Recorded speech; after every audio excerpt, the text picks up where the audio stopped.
SEC. Vandy over LSU. We're in the middle, and then we're in the middle, and then Tennessee and Alabama in prime time. Kirk, it's incredible. The SEC pretty well established as the deepest conference in college football, but maybe never deeper than this.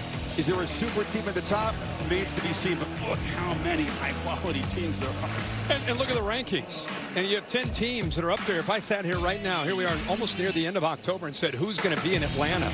You have no idea. No idea, because it's, as you said, we usually have a Georgia or an Alabama, somebody up there, but right now, it's just wide open. So every single week, you got to get a win to kind of keep yourself in the mix. Vandy got one earlier today against LSU. And now we'll see what happens today with Ole Miss and Georgia. Yeah, long way to go, but you're right. Every week the puzzle pieces begin to fall into place. And if Ole Miss could come in here and pull the upset today, get to 4-0, they have the easiest remaining schedule. So a lot at stake for the Rebels. Yeah, it's a great point. And anytime you get on the road like this, this is really where you have a chance to send a message to the rest of the conference. If Ole Miss comes in here between the hedges and can beat Kirby and Georgia, not only you pick up a huge win, but I think it builds a lot of confidence for the rest of the year to deal with that schedule. Trinidad Chambliss, you mentioned first big test. It's his first FBS start, and it's in this place. And this is a much bigger crowd than the entire number of people he played in front of last year at Ferris State. 20,000 more than that total. Yeah, and you and I have come into this stadium and thought this can be a really competitive game, and by the end of the first quarter, the game is over. It has an effect like a lot of these SEC environments of just consuming you. It's important for him to be able to obviously have some success early. Nobody does a better job than Lane Kiffin of knowing how to make those easy throws, how to get your quarterback to settle in, and see how easily they can do that. It's going to be tough against this Georgia D. You're hyped up for the chess match, so we're going to show you the stuff that happens before the ball is snapped. Lane Kiffin trying to get the whistle, Kirby Smart trying to react to it, and all these people playing their part. Kirby says it better be the loudest crowd ever here.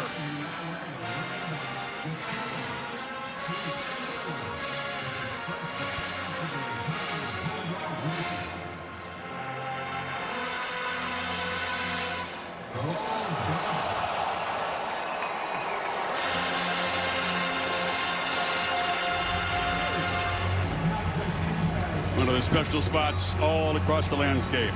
Saturday in Athens, GA.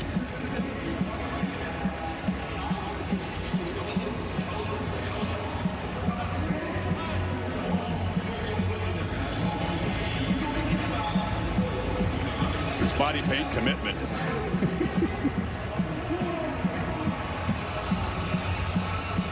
It's been done once this year. Alabama came in here, executed spectacularly with Ty Simpson, but it took that to beat the Dogs in this place.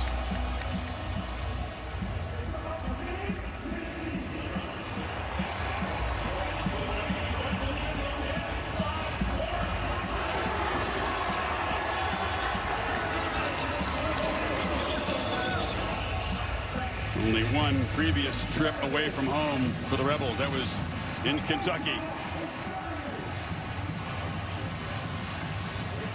And the Dogs getting ready to run out.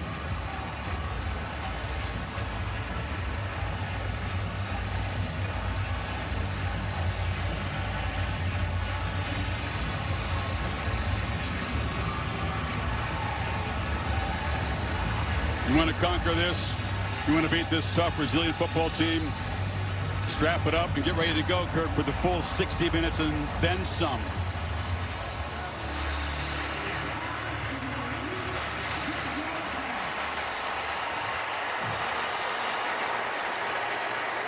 Right on time.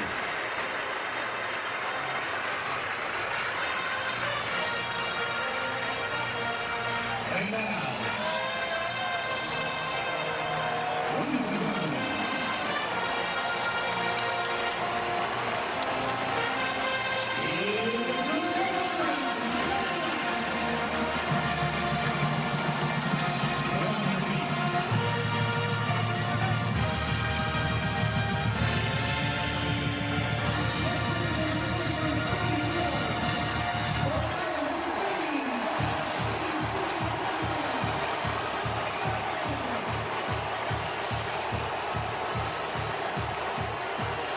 Gotta love the old school through the banner entrance, right?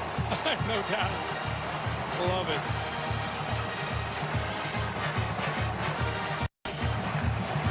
It's the first top 10 collision in this place since the last visit by Ole Miss a couple years ago when it was a rude reality check for Lane Kiffin. They lost by 5 touchdowns as a highly ranked team.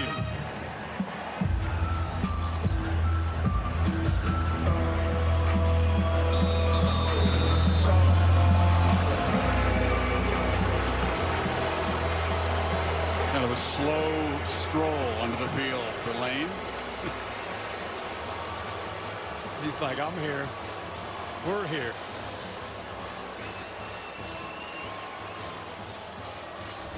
It all went wrong in that 2023 game here. Ole Miss was the top 10 team. Georgia was ranked number 4, and it was a Bulldog beatdown. Just a physical manhandling on both sides. Yeah, it's one of those games we came in, like you said, a top 10 matchup. You're thinking this one's going to go down to the wire, but it got out of control. Brock Bowers made some big plays.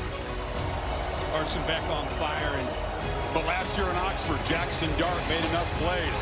Austin Simmons came in and entered a touchdown drive when he got hurt.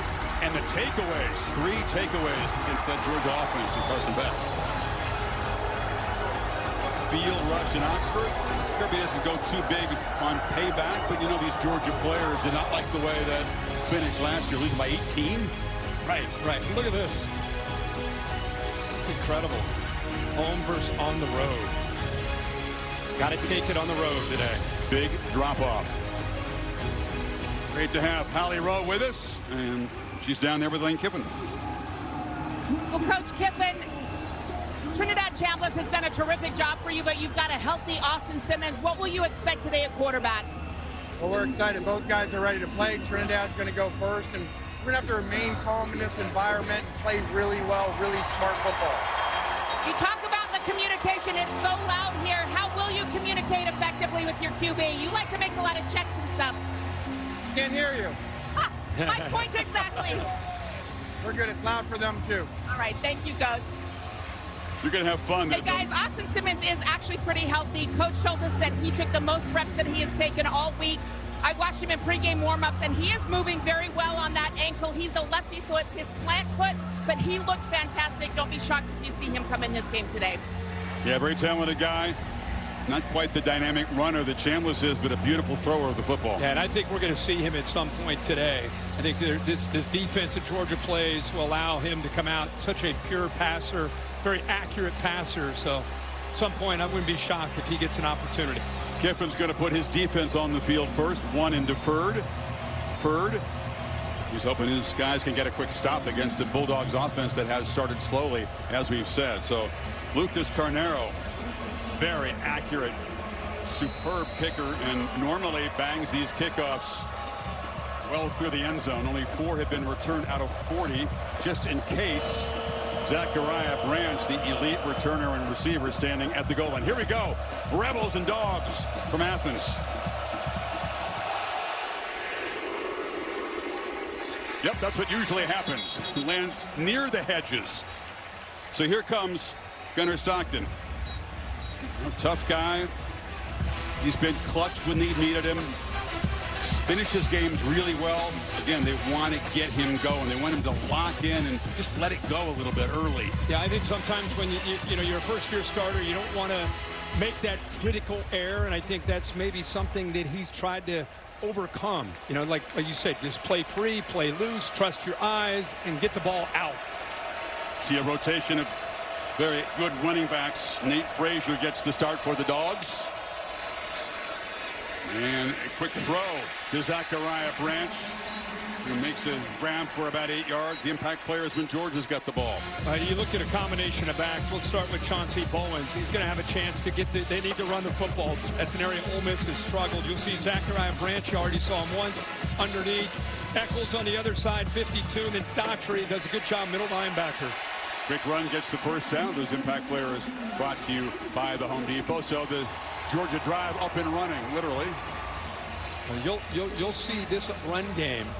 They're going to hang their hat on it every week, but especially this week. Like I said, Ole Miss has had some problems in that area, especially early in the year, of getting gouged for big plays. They've got to do a good job of not giving up that big crease. And Georgia will continue to challenge them to try to find those opportunities in this run game. Chauncey Bowens It's his turn to the backfield. He's got the football to flea flicker. Stockton launching downfield, looking for Colby Young. He's got it in stride. Trickery from Mike Bobo, and the Dogs in business inside the Ole Miss 25. Well, this is a really challenging play for this corner. He gets his eyes in the backfield. That was Chris Graves. Watch him right here. He starts to take a peek. He loses the receiver because of the way you see the speed and being able to pull away. Perfectly thrown football. He's down there on the sideline.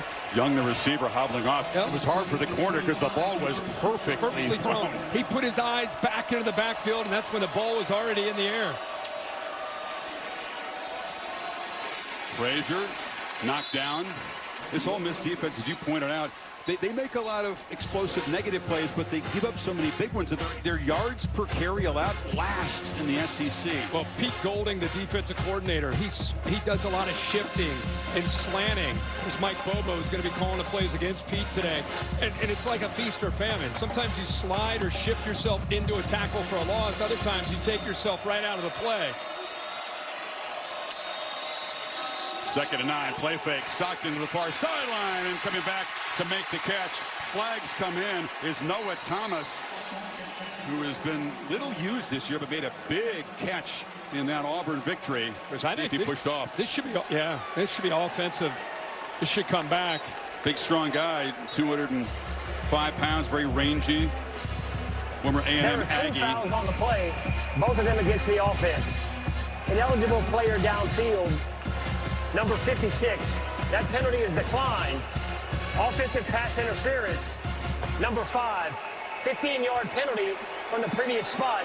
2nd down. Yeah, anytime you run RPO, run pass option, the offensive line runs it like a run play. It's actually 57, Freeling, who is downfield. And there's Noah Thomas with the push into the back that created the separation. There's the progressive pylon cam, give you a really good look. 5 getting his left hand up, both hands, and there's the shove. It's pretty clear. So the penalty they chose to accept nullifies a gain down inside the 10. Ball back near the 40. This is Branch. Can he escape? No. They had him penned in on that sideline and brought down by Cam Franklin, the very athletic and active defensive end. Great leverage on the outside. You know, I talked to Pete Golding on the field, and he said, man, they do so many quick throws to Zachariah Branch. We have got to take that game away. If we see certain formations, there's Colby Young who's going to go in, get looked at. Hopefully he'll be okay. If we get that look where it's going to be a quick throw, we've got to be able to hold leverage and get off of our blocks and make those Zachariah Branch quick throws short gains. Right now they're in long distance field goal range, but they'd like to get closer here on 3rd and 23. Cass Jones is the 3rd down specialist, and he takes a handoff and gets it back down inside the 35. TJ Daughtry on the stop, and the penalties undid that drive. Yeah, sure did. And I think it's a good call there on 3rd down to at least try to get into field goal range, give yourself a better shot. Picked up about 5 yards there, so still a big kick here. Peyton Woodring 4 for 7, career from beyond 50 yards. This is from 51. A swirling wind down on the field preseason. It could be a factor on punts and kicks. Drives it. No problem for Woodring. 2 excellent field goal kickers today. And Georgia drives it 42 yards and settles for 3. Trinidad Chambliss making the game of his life here.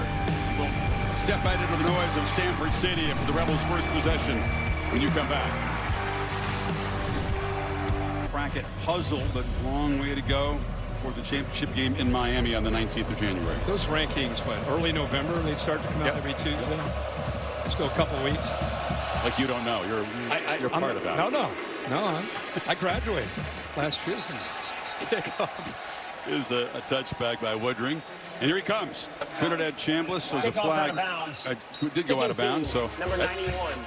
That's a nice boost to get the 35-yard line to begin this drive. And Trinidad told us he's going to take some deep breaths, just pause and try to get mentally centered and focused and not play the occasion, because it's unlike anything that was experienced in his life. Yeah, he's going to engineer a very up-tempo offense. Remember, the one way you can really help a young quarterback, or I should say inexperienced quarterback, he's not necessarily young, is you run the football.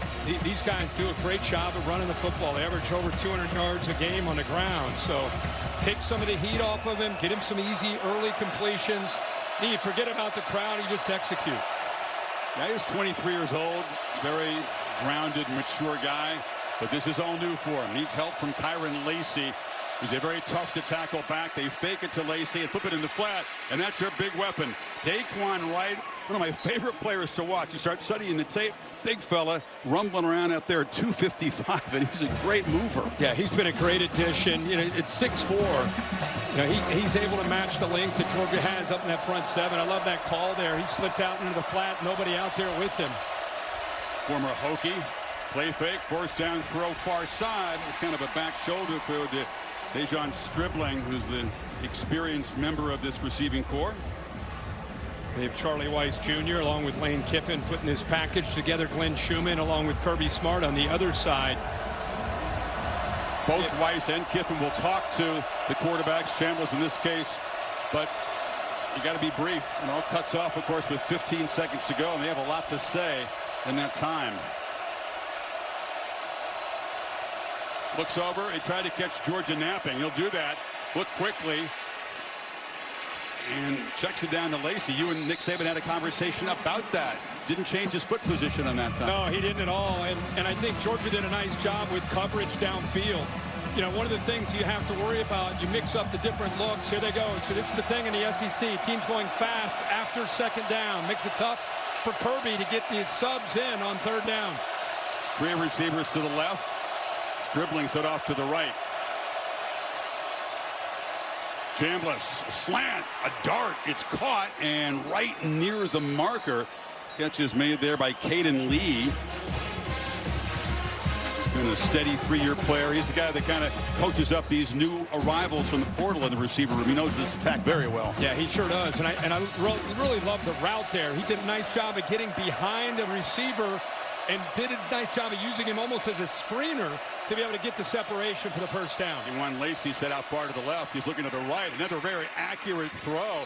He's putting it on the money, and that's Trey Wallace, former Penn State player, played 3 years with the Indy Lions. Yeah, you get Trey Wallace matched up against C.J. Allen. Allen's a great player, but he's also a middle linebacker out there in space. It's a good matchup, favorable matchup for Ole Miss. Lacey plows forward incredibly. Credited with 14 forced missed tackles against Washington. That's a huge number against the Cougars last week. Unbelievable. Among the leaders in the country. Yeah, one of the tops in the country. And for a big, rangy back, he does have some quickness and some physicality. Good combination of skill set. Good looking start to this drive for Ole Miss. Chambliss has time. Backpedals a long throw. Airmailed into the bench. Nobody open. Mom Sherrill has been to every single game since early in high school, football and basketball, home and away. A moment of prayer with her son before the game. That's special. That's another way to settle the quarterback down, knowing that mom's here with him. No doubt. 2nd and 10, wide open.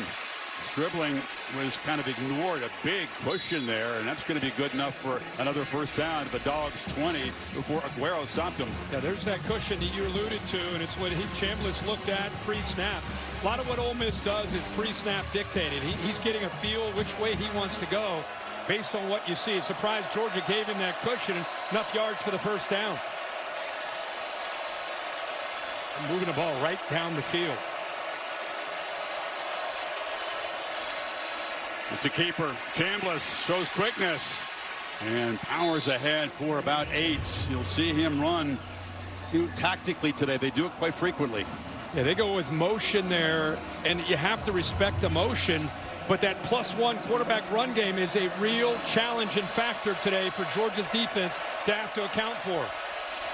Take it to Lacey. Launch to the end zone, and trying to come back is Trey Wallace. The coverage was good by Ellis Robinson, the 4th, that gets the start today. You know, when you defend this, like I said, with +1, nice job there with Ellis Robinson getting his head turned around, expecting that fade in case it's on the money. But you got to hold up on islands against these wide receivers to get the numbers right, to have to account for their run game, especially with the quarterback run game involved. Timeout on the field. Rebels on the move here. And an injured Bulldog on the field. Let's take a break. Here we go, 3rd and 3. Kristen Miller helped off the anchor of that Georgia defensive front. Not in the game here. Chambliss out quickly. Caught. Lacey, 1st and goal. Getting the ball out quickly and accurately in this first possession. And these linebackers are aggressive. C.J. Allen and Raylan Wilson, they're blitzing a lot. Problem is, he's getting the ball out into the flat to tight ends and running backs. 6 completions, and he's hit 5 different receivers. Spreading it around. Kirby going crazy. Lacey able to run off the left side. I think Kirby was worried about the edge of the defense. He was pointing like crazy to the other side. He had Ellis Robinson, the corner, on an island. But for about 5 or 10 seconds, he's jumping up and down. But the defense is able to hold that edge. You thought they were going to take a shot that direction? It could have been. That or he wanted another guy to come down and help out to the right side of that defense's edge. Miller back in the game. It was nothing. Logan Diggs, big 220-pounder transfer from Notre Dame and LSU in the backfield. Got to hurry, Chambliss. Play clock at 4. Just gets it off. Fumble! That was messed up. It was a little too kind of sluggish, the operation, and didn't leave much time. And near disaster in the goal line. Ja'Cory Thomas came around. And even before the read here, he's reading that. Even before that, they created doubt by bringing an attacker down. Then he wants to pull it, and there's the safety Thomas. So Georgia had the back and the quarterback accounted for. Fumbles have been a problem for this offense. They can't afford them today. 3rd and goal. Diggs still in the backfield. He's never heard crowd noise like this against him. Chambliss is going to take off. Can he get to the pylon? He does, standing up, and Ole Miss right down the field. And this experience at Division II, but all new to this. Quarterback played well, and Chris Cole had a chance to grab him and couldn't. And Chris Cole came free in the blind side, and there's nobody able to pick him up. And this is what a mobile quarterback can do to any defense. It's your worst nightmare. He just stepped away from it, and then it was a foot race with he and Raylan Wilson to the corner, and he got it. So Chambliss begins the drive with these accurate short passes, 6 of 9, and finishes it with a touchdown run. His 4th of the year, 2nd leading rusher on this team. Showing the skill set and showing the composure. Yeah, and Chris, a big thing with Georgia has been rushing the quarterback. You got to get after him. Here's the AT&T connected clicker. And here's Chris Cole with a chance to do that, right? He's coming off that edge. Nobody picks him up. How about Chambliss finding this and feeling this at the last moment, and then it's a foot race. That's a middle linebacker, Raylan Wilson, right here, who's spying the quarterback. But he gets outrun. Chambliss knew exactly where he wanted to go. Impressively stepped up away from Cole. Then he knew it was him against number 5. Who's going to get to that corner? Uses the speed and the awareness to put Ole Miss up here early. Can they get near him? He's a rare quarterback. Actually handles pressure really well. His quarterback rating is better when he's pressured than not pressured. That's absolutely unheard of. It's unheard of, but I think it allows his instincts to take over. And how about that drive? 14 plays, like you mentioned, 65 yards with a young quarterback, inexperienced quarterback. He accounted for 60 of the 65 yards by himself. That's dealing with that crowd. We all wondered how would he play in the road in this environment. We just found out the answer right there on the opening drive. Kind of a crazy trend, too, Kirk. In the SEC, it's 4 of 5 opponents now who have scored touchdowns on their opening possession, including Alabama and Tennessee, who will collide, of course, following us. Get a lean on that one down there in Tuscaloosa, but they've been very tough to beat. I think Bama's the team that seems to be trending up, playing at home. Ty Simpson playing great. I would lean Bama there. Sean, Greg, and Molly will have that for you in prime time here on ABC. So Georgia, 3 points in their opening possession. Penalty undid the drive. Now find themselves for possession 2, down 4 points. Stockton, plenty of time, now fires it short. Dylan Bell was there, but so was a defender. Holly? Well, guys, Colby Young, who's the second leading receiver for the Georgia Bulldogs, is out right now with an ankle injury. He is one of their top targets. In fact, Mike Bobo telling us he was trying to target him 10 times a game right now, along with Zachariah Branch. So I'll keep you posted if he's able to return, but that is a big blow for Georgia's offense right now. Yeah, Holly, sure, he's also a very important part of the run game, very physical blocker on the edge for Georgia. 2nd and 10. Frazier, stutter steps, tries to plow straight ahead and run into that rebel front. I think they feel like they can have their way at the line of scrimmage against this defensive group, which is quick but not terribly big. No, like we talked about, they're not big, but they make up for it with quickness and speed. Now Georgia going fast. Like I said, this is a trend all over the SEC, all over the college football. At the end of that 2nd down play, teams are going fast to prevent that nickel or dime package from getting on the field. Yeah, exactly. It's false tempo because they're not going to want to play quickly, but they stop the Rebels from getting that 3rd down package in, and let's see what they can do on 3rd and 4. Play clock winding down now.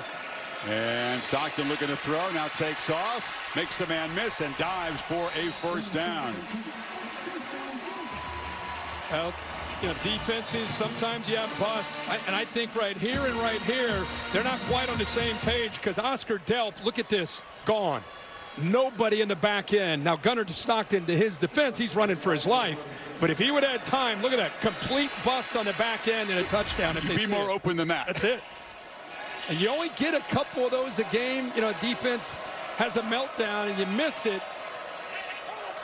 Couldn't come back to haunt you. It's a 3rd down play, so you want to keep the 6 moving. They go right back to Delp down the middle. This time not quite as open. He took a shot as it was a little too tall for him, that pass. Yeah, Ole Miss is locked in on the run game. No matter what the down and distance, their eyes are in the backfield. So you're going to get some seams, and it's going to really test the safety and the eye discipline of Ole Miss on the back end. The strength of the Ole Miss defense is the front. Include the linebackers. They've had some issues at corner with some injuries. They're hoping that Chris Graves can hold up. That's 32 on one side. They feel pretty good about Antonio Kite 8 on the other. He faked like it was going to be a reverse and handed off to Bowens off the right side. Shows his power.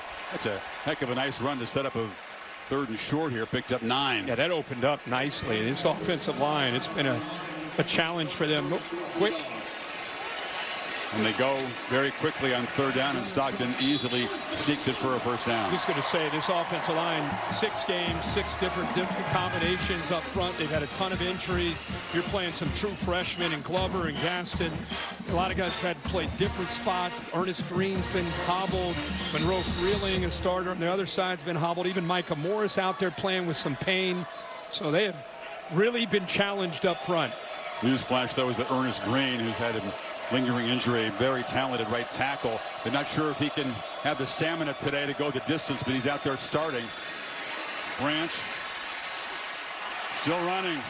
Very, very tough to bring down. Excellent balance as well as being very twitchy. Picked up 8. And also some good blocks by London Humphreys and Noah Thomas. Now, you know coming in, Zachariah Branch is going to get a lot of these quick throws, a lot of the screen game. But you got to, even though you know it's coming, you still got to go out and execute as a defense and try to deal with the blocking. This as a group, these receivers block as well as any group that I've seen all year. 3 catches already. Branch, short variety. Bowens easily makes the 1st down at the Ole Miss 41. And one of the things that I think we'll see throughout this game, when your advantage for Georgia is your running game against this Ole Miss defense, why not possess the football? Why not keep Lane Kiffin's offense on the sideline? Slow that offense and that up-tempo. Just keep them over there in that bright sun, and you just keep eating this clock as much as you can. Interesting chess game because tempo they think can be effective, but you're right, in the bigger picture, give that offense fewer at-bats if you can. Stockton, not a great throw. Lawson Lucky, the tight end, kind of came back around, twisted to make the catch for 13. And they got a great group of tight ends with Delp and Lucky and Williams, the freshman.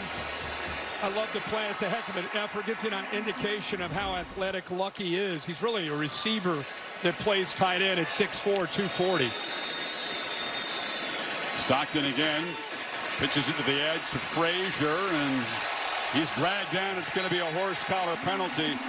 They brought him down, grabbing that nameplate. That looked like it was Taj Chambers, the linebacker. Personal foul, horse collar tackle, defense, number 26. The penalty will be enforced. Half the distance to the goal from the end of the run. First down. I tell you, Chris, he did a really nice job there, all things considered, until just finishing on the play. He came off with a block by Williams, the tight end, used his speed to get out there, but then just could not quite hold the leverage. So he had to reach out there with the right hand and gets the penalty. You can see why they created that penalty in recent years. I mean, that's a dangerous thing, the way that Frazier's legs looked after he was being yanked to the ground. Set up just inside the 14. Fake it to Frazier. And Stockton pitches it. It's Delp who makes the catch on the run. Knocked out of bounds near the 6-yard line. Giving chase with Suntarian Perkins, an edge rusher. He grabbed 7 yards there. Love the aggressive call by Mike Bobo after the first down. You're inside the 15-yard line. You're in a formation showing that they're probably going to run the ball, but instead breaks a tendency there. Goes boot naked back into the boundary, and a heck of a throw there out in front by Gunnar Stockton. 12th play of this drive. Jones in the backfield. Takes the pitch, looking to throw it. And he's just going to be swallowed up. He hesitated, made you think he wanted to chuck it into the end zone. And Xavier Davis said, yeah, you run out of time. Loses 5. Yeah, great job here just being disciplined. Safety on the back end is going to take away Humphreys in the corner. And you're right, he did want to throw the ball, but the pursuit of that defense completely took everything away. Sets up a 3rd and 8. Seconds ticking off here in this first quarter. Looks like the Dogs will let that expire. You try for a little trickery, let the running back have a chance to throw it in the end zone there, but it might be a big play for this Ole Miss defense. Dogs on the move, Rebels on top, 7-3, end of 1 on this beautiful day here in Athens, Georgia. Back after this message, and we're Sanford Stadium, looking great at 96 years old. A few facelifts over the years, but it's awesome. SEC on ABC, presented by Burger King, set for the second quarter. Dogs on the move here. 13th play of this march.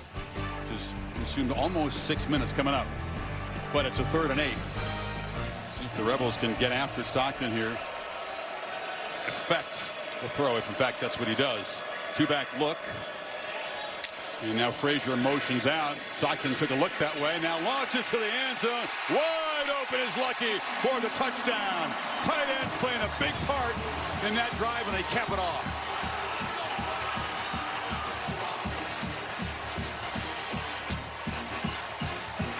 Well, we talked about missing an opportunity to Oscar Delp on a busted coverage on the back end.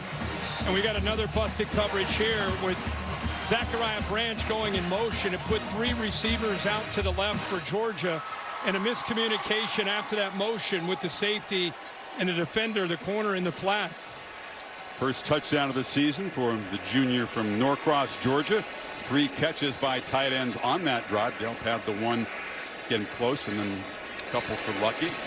And Peyton Woodring drives it right through. So collectively, 3 possessions, 3 scoring drives. Yeah, exactly. Like I said, you kick the motion with Branch 1 out. You see Sage Ryan right here. He's trying to communicate, make sure everybody's on the same page. You got 3 receivers out there. 2 defenders come up. Nobody stays on the back end with Lucky. Easy read, but was all established because of the Bobo motion there to confuse the defense. Dogs fans have been saying, where are the tight ends? Can we use a tight end? There you go. Touchdown. Georgia scores. Rebels back to work. Stockton 8 for 10. And that touchdown to Lucky. Is he done it again? kicked the ball out of bounds twice? Wow. High-speed highlights brought to you by T-Mobile 5G home internet. 3 for 3 on third down in that drive. Yeah, really good opening possession here for the Ole Miss offense, and the quarterback Chambliss there with the poise on third down. We saw a lot of quick throws, get the ball out here. Another job of stepping up away from the pressure of Chris Cole, and then the speed to get to the corner, outrunning it, Raylan Wilson for that touchdown. So I know he hadn't played a lot of big-time college football. He won a national championship at Ferris State, but I'll tell you what, that guy looks like he's seen a lot. And there's the crowd. His entire season, 70,000, 93,000 today. Came in, competed, wasn't the starter of Ferris State till his last year there, but he says he was really well schooled. That's a great program. 3 of the last 4 years, they've won the D2 national championship. Off the fake, Chambliss throws it across the middle, and there's that big tight end. Daquan Wright is a problem, and Georgia hasn't solved it yet.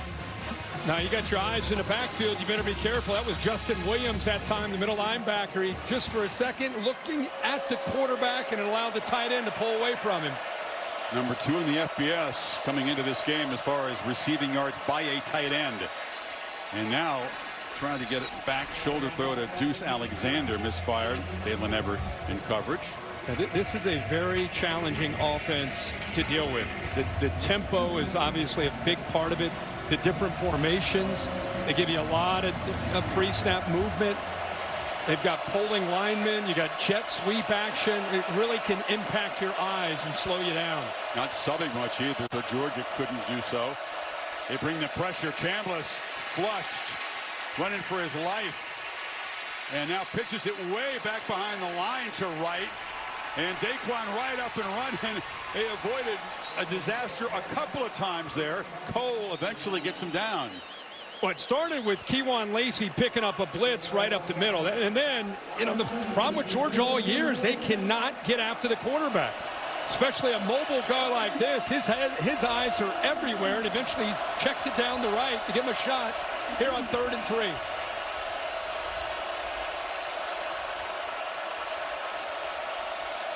Lane's got that whistle going over there.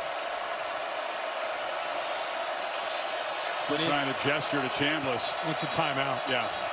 The whistle, he says, is pretty loud. It can penetrate most crowds. It's a challenge today, but Kev talked about this with Chambliss. Very rare.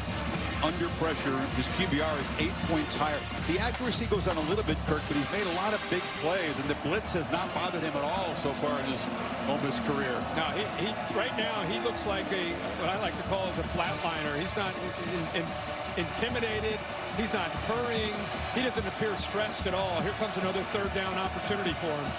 3 and 3. Only pressured him twice, and they've tried to come after him frequently here. Appears so composed in this noise, kind of making the shifts. They're going to try to run for it. Lacey, he's going to be stopped right near the marker. They say it's enough for a first down before C.J. Allen tackled him. How about that? What a good sign on 3rd and short for Ole Miss. Good execution up front. Like we talked about earlier in the broadcast, Lacey is a powerful downhill guy between the tackles.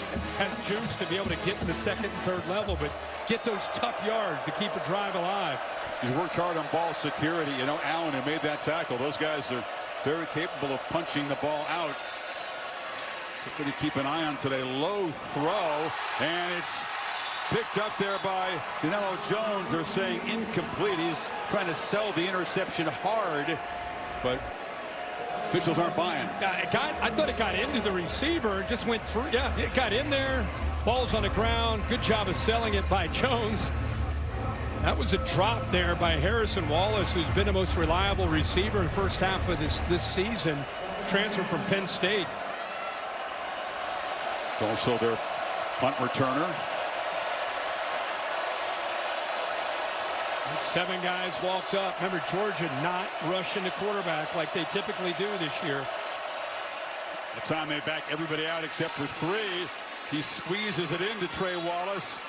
And it's a 12-yard gain and another first down. Squeezes it in. Katavius Johnson almost with the interception. Got really close to at least getting a hand on the ball, but because Chambliss got it out so quickly, he was able to get it for that first down.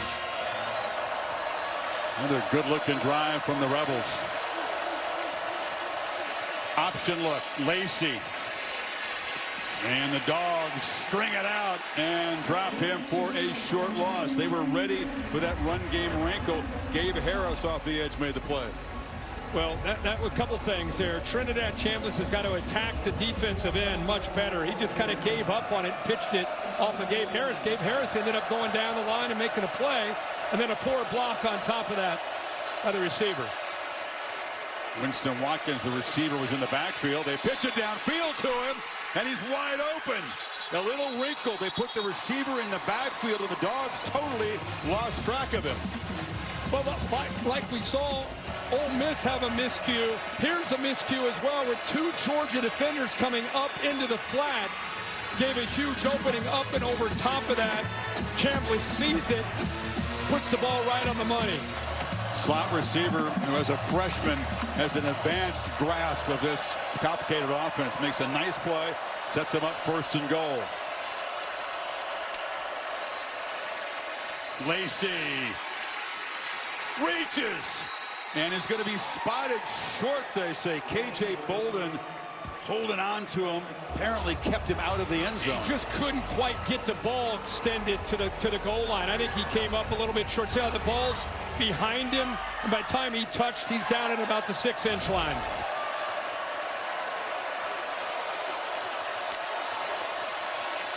Lacey, easy. Bulldogs give up a second touchdown to Ole Miss. 2 possessions, 2 scores. They go back on top. Boy, in the trenches, these short yardage opportunities they've had. Towns in the left guard, 51, and Sanders, the center, 62. Both right in the middle. Watch the blocks that they have. 51 will kind of kick out to his left. 62 comes into the inside. And they create a nice, easy crease there to get that short yard for the touchdown. This touchdown drive, 10 plays, 65 yards. 130 yards for the Rebels in their first 2 possessions here on the road. 14-play drive and a 10-play. Defense, they do go back to that 2015 Nick Saban staff, opposing coordinator, so they went at it in practice. And the athletic trivia question asking us how many guys off that 2015 staff are now current FBS head coaches, including interim. They included that. Okay. Ponder that for a second. Dewan Lacey with the touchdown run. Interesting. He almost went to Ole Miss, decided late on Mizzou. Lane Kiffin said, "I'll see you next year." He was right. He just kind of never got going in Columbia. Really wasn't a big part of the running game. Now he's really the only running back who carries the ball for Ole Miss. And he came back to a school that really needed it. Last year they had a committee, they had a bunch of backs. They ended up losing 7 of the top 8 backs that they had last year. Think about it. In fact, if you go back, they lost 7 of the top 9 pass catchers for their offense. The entire new offensive line, new quarterback, lose Jackson Dart, and this is the offense that they have this year. Yeah, in today's carries, 138. Nobody else on this team has more than 18 carries as a running back. Stockton, meanwhile, has plenty of time on first down and makes a low throw. London Humphreys, reliable, clutch target, sliding catch for 11. Ole Miss crowding the line, linebackers blitzing, safeties downhill, man-to-man on the back end, and it took Gunnar Stockton there to improvise and find his receiver late. Ole Miss got to do a better job of keeping him in the pocket, not letting him get out and create. Frazier testing the right side, and they create a little space over there. Picks up about 3. We've seen both the true freshmen playing at right guard. Glover 63, Juan Gaston out there now 73. They moved Glover actually over to the left side for this drive in for Micah Morris. So even within the game, you're seeing some mix and match. But at this point, 2 true freshmen in at both guard spots. Dwight Phillips, the speedster, in the backfield. Stockton is thinking downfield. Fires over the head of Noah Thomas and the DBs. TJ Banks was the closest one who were covering him. Well, got the ref there. Let's watch the safety behind him, 7. See how he turns his body? Stockton thought he had the post, but then by the time he came back to it, Banks had worked himself back to the middle of the field, so he read the body language where he turned, thought he had the big play, and it almost cost him. 3rd and 7. Dogs 3 for 4 so far. Didn't have a 3rd down conversion against Auburn until the 4th quarter. They're going to try to run for it and get it. Bowen just barrels into Ole Miss territory. Big chunk play to convert 3rd and 7. Got 17. Yeah, what a call here. And what a job by this offensive line. There's 73, the freshman. Bobo climbing up to that linebacker who was coming from the left all the way over to the right. They just didn't have anybody. They were thin on that side, and good job by Georgia recognizing that and getting the right call there on 3rd and long. Yeah, don't be thin on one side when Bowens is coming at you. He is a hard dude to bring down. He's got it again. This time they clog it up, and they're going to stop him for a loss there. Cam Franklin off the edge. Rebels claiming they took the football away, but the whistle had blown. Zachariah Branch, such a big factor in this game today. Every game for Georgia. It's really an extension of their run game when they go to those quick screens and get him the ball as fast as they can. Just trying to get the ball out in space. One of his great attributes is he's got great stamina. He can stay out there, doesn't need to be subbed out much, brings great energy all the time. Across the middle, catch is made. Dylan Bell, who has been waiting to make impact plays this season, beginning to now inside the 25. Here's what he's trying to really try to figure out. Where's his safety? How much depth does he have? Can I get this in front of him? Good job by Bell working back to the football. Allowed him to be able to make that throw. That was into a tight window. But Bell's experience of coming back to the football gives him that completion. Stockton continues to be sharp, 10 of 13. Now Bell on the end around. They use him in a variety of ways. Maybe not as a passer. Tried to throw a pass to Branch, and it would have been a touchdown. It was badly overthrown. This is more what his wheelhouse is, I think. Yeah, you're right. And I think with Colby Young down, Dylan Bell is a guy that you and I have been calling Georgia games for a few years now. And I feel like Bell is a guy that's been around for a long time, almost more of a running back skill set that play him out at receiver. Before that, calling South Carolina games where he was a very versatile player before he got here. You've seen Dylan Bell a long time.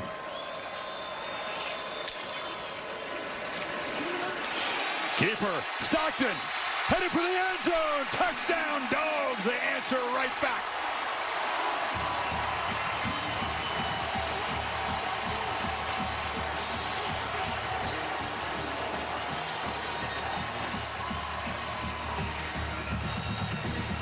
Here we go, back and forth, huh? And you see Lane Kiffin frustrated there with his defense. What a job, by the way, of Gunnar Stockton. First of all, just getting the snap was a lot. Longest run in Gunnar Stockton's career, 22. And the Dogs quickly march it 75 yards in 8 plays, less than 4 minutes, and reclaim the lead. 5 possessions between them, 5 scoring drives. Yeah, he's reading the off-ball linebacker, Jaden Yates, number 30. And by making the right read here, he's got to react quickly to it because watch on the outside. So he makes the right read with the backer following the back. Now he's got to avoid the outside defensive end. And then he's just so comfortable in the open space. Hey, punters, Red Thorson, Oscar Bird, y'all take the day off. Scoring points here in Athens. Both quarterbacks clicking, both offenses humming so far here in Athens. Midway second quarter. Neither has been stopped. Who's going to get the first service break today? It's Ole Miss's turn. 2 65-yard touchdown drives because kickoffs went out of bounds. This time, better job from Woodring. And Hartrup makes the fair catch. Well, if you're just tuning in, you've missed a lot of offense. I mean, we every time each team has had the ball, we've seen points up on the board. Georgia able to take advantage of a bust on the back end, but Ole Miss responded quickly, and this is the touchdown. If you're just tuning in, Gunnar Stockton on his own read. Good job of reading it. So natural and comfortable in the open space with his legs. Both these teams have emphasized starting fast. maybe both offenses got the message. We haven't seen the defenses yet step up and make very many plays. I will wonder, can Glenn Schumann, Kirby Smart make some adjustments before halftime? What can they do to slow down Trinidad Chambliss? On the edge, pitch down, and the catch is made by Caleb Odom, the tight end, and he rumbles for a nice game, picks up a first down. Holly? Kirby Smart spent about 6 minutes talking to the secondary. He's trying to get things fixed there quickly. Primarily DeMello Jones, who they've moved into a new position, and Jonel Aguero. They're just having too many busts in the back end. Kirby trying to get it fixed in real time on the iPad. Yeah, good stuff, Holly. DeMello playing the star position. Kyron Jones, the free safety, out of the game. Couldn't go today. Lacey, hesitation, stutter step, picks up about 3 before C.J. Allen got him. This defensive front, you wonder, how do you make things tougher on Chambliss? You win early downs. I mean, they are in command, because even when they do get the third down, it's 3rd and short. It's been a problem for Georgia most of the year. Cushion on the far side, and catch is made from the 2nd straight play by Odom, and that's enough for a first down. Yeah, it's just pretty simple. When you see that kind of cushion, you can just come out instead of reading the entire defense and waiting for the play to develop. You just take it, take the yards, take the first down.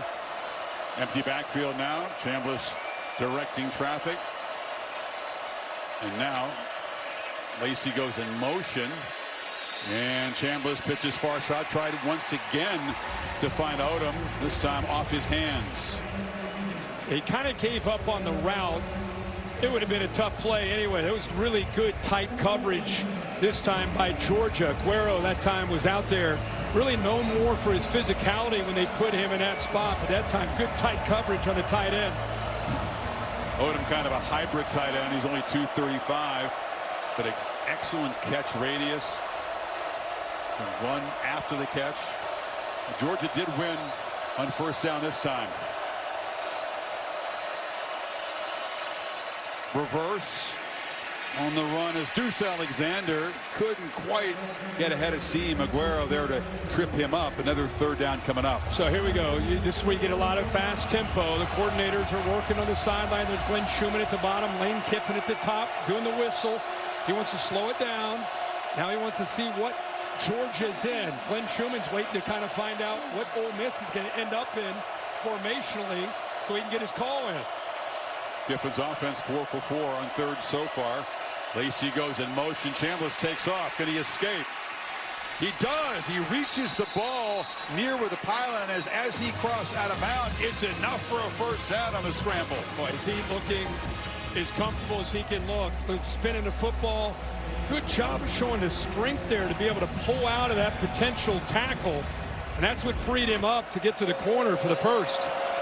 I am low-key blown away by how he's playing in this environment. His first FBS road start is in Sanford Stadium, and he has been nearly flawless so far. That's Stribling in his 47th start in college football. Bounced around Wazoo, Oak State. He's been a good receiver wherever he's gone. And it right now makes it a little bit easier when you get that soft coverage. Georgia now look at the corners, taking away those easy throws. Now they try to bring pressure, but it's picked up. Launched to the corner, and a flag comes out. He doesn't know it yet, but Ellis Robinson may be penalized here as he tried to defend Alexander. That's interference. Defense, number 1. 15-yard penalty from the previous spot. Had Georgia 3 times. We had him in Knoxville. We had him here against Alabama.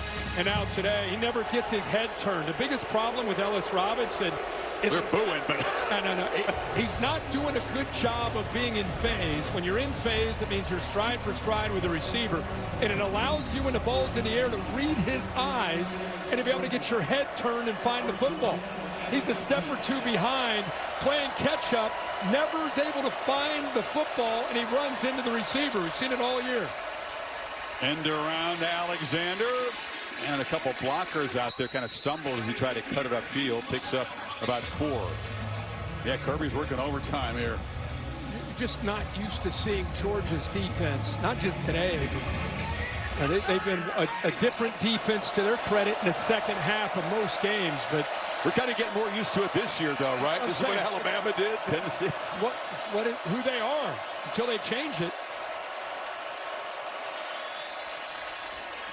Alexander again cuts it back and picks up just a couple. It's going to be another third down play here. Yeah, so they're 5 for 5. Here's what they've averaged: 4.8 yards on those 5 third downs. And now here they are, 3rd and 4. So if I'm defending them, you got to make sure you spy or leverage the quarterback scramble. And whether it's the design run or quarterback legs are a big factor right here. No tempo here. They slowed it down, substituted. Gives Georgia a chance to get their fresh people on. Trey Wallace in the backfield takes the pitch, looking to throw it, lobs it into the back of the end zone, just dribbling. A flag is down along the end line. He thinks he caught it and stayed in. It's defensive holding is what Kiffin is signaling. Wallace showed pass right away. Pass interference. Defense, number 1. By rule, the foul occurred in the end zone. The ball be placed at the 2-yard line. First down. He strung this out. Harrison Wallace took this as far as he could. Let's see if he's got possession of the football. Never had possession. But they did the holding call, so it's a first down. Austin Simmons, the backup quarterback, backup for now, is in the slot to the right. Motions around, they fake it to him. It's pure trickery, and Chambliss barrels forward and just stops short of the goal line, giving Kirby something else to think about now. Yeah, I mean, you don't see that very often. Here we are worrying about, was it a PI? Did he get his foot down? And meanwhile, you bring in Austin Simmons in, put him out at the slot. Not what you had in mind when you said he was going to play football today. Now he's a quarterback. This is really interesting. Bring him in cold from the half-yard line. Chambliss goes in motion this time, and he just barrels in. Lacey on the direct snap, so a lot going on, and Ole Miss finishes another touchdown drive to go back on top. 14-play drive, 10-play drive, 11-play drive for Ole Miss to open this game up. And the biggest thing that would concern me if I were Georgia is what's going on at the line of scrimmage. Now, you would think Georgia against Ole Miss, you would think that the way they recruit and develop defensive linemen, that they're going to win that battle. And if they're going to win this game, they've got to win the battle at the line of scrimmage. Ole Miss winning that battle for now and executing brilliantly. Still haven't failed on third down. Still have not been stopped from getting to the end zone. Now here's the AT&T connected clicker. Yeah, they're down right inside the 1-yard line, but I think it's just a surge. And look at the push. That left side, 61, 51, the center, 62. Good job of just pushing, balling people back. Easy touchdown. So Austin Simmons, who's been battling an ankle injury, and that's been Chambliss's taken off like a rocket ship, comes in for a couple plays. They put him in the slot, fake it to him, then line him up behind the guard, trying to fool Georgia, I guess, in the direct snap to Lacey. So it's never dull when Lane Kiffin's calling plays. And that's remarkable to come on the road and go 14, 10, and 11 with 3 touchdowns.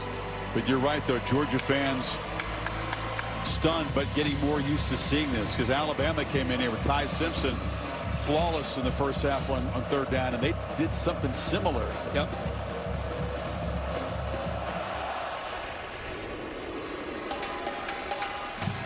And the Dogs answer again. Let's check in with Kevin Nagandi. Guys, Chris, back to you. All right, Kevin, thanks. 4th possession for the Dogs. Field goal and 2 touchdowns so far. Frazier off to the left side. Offensive line of the Dogs is kind of doing a decent job so far, would you say? 2-minute timeout. Dogs trying to get something going here, but the Rebels offense has been unstoppable behind Trinidad Chambliss.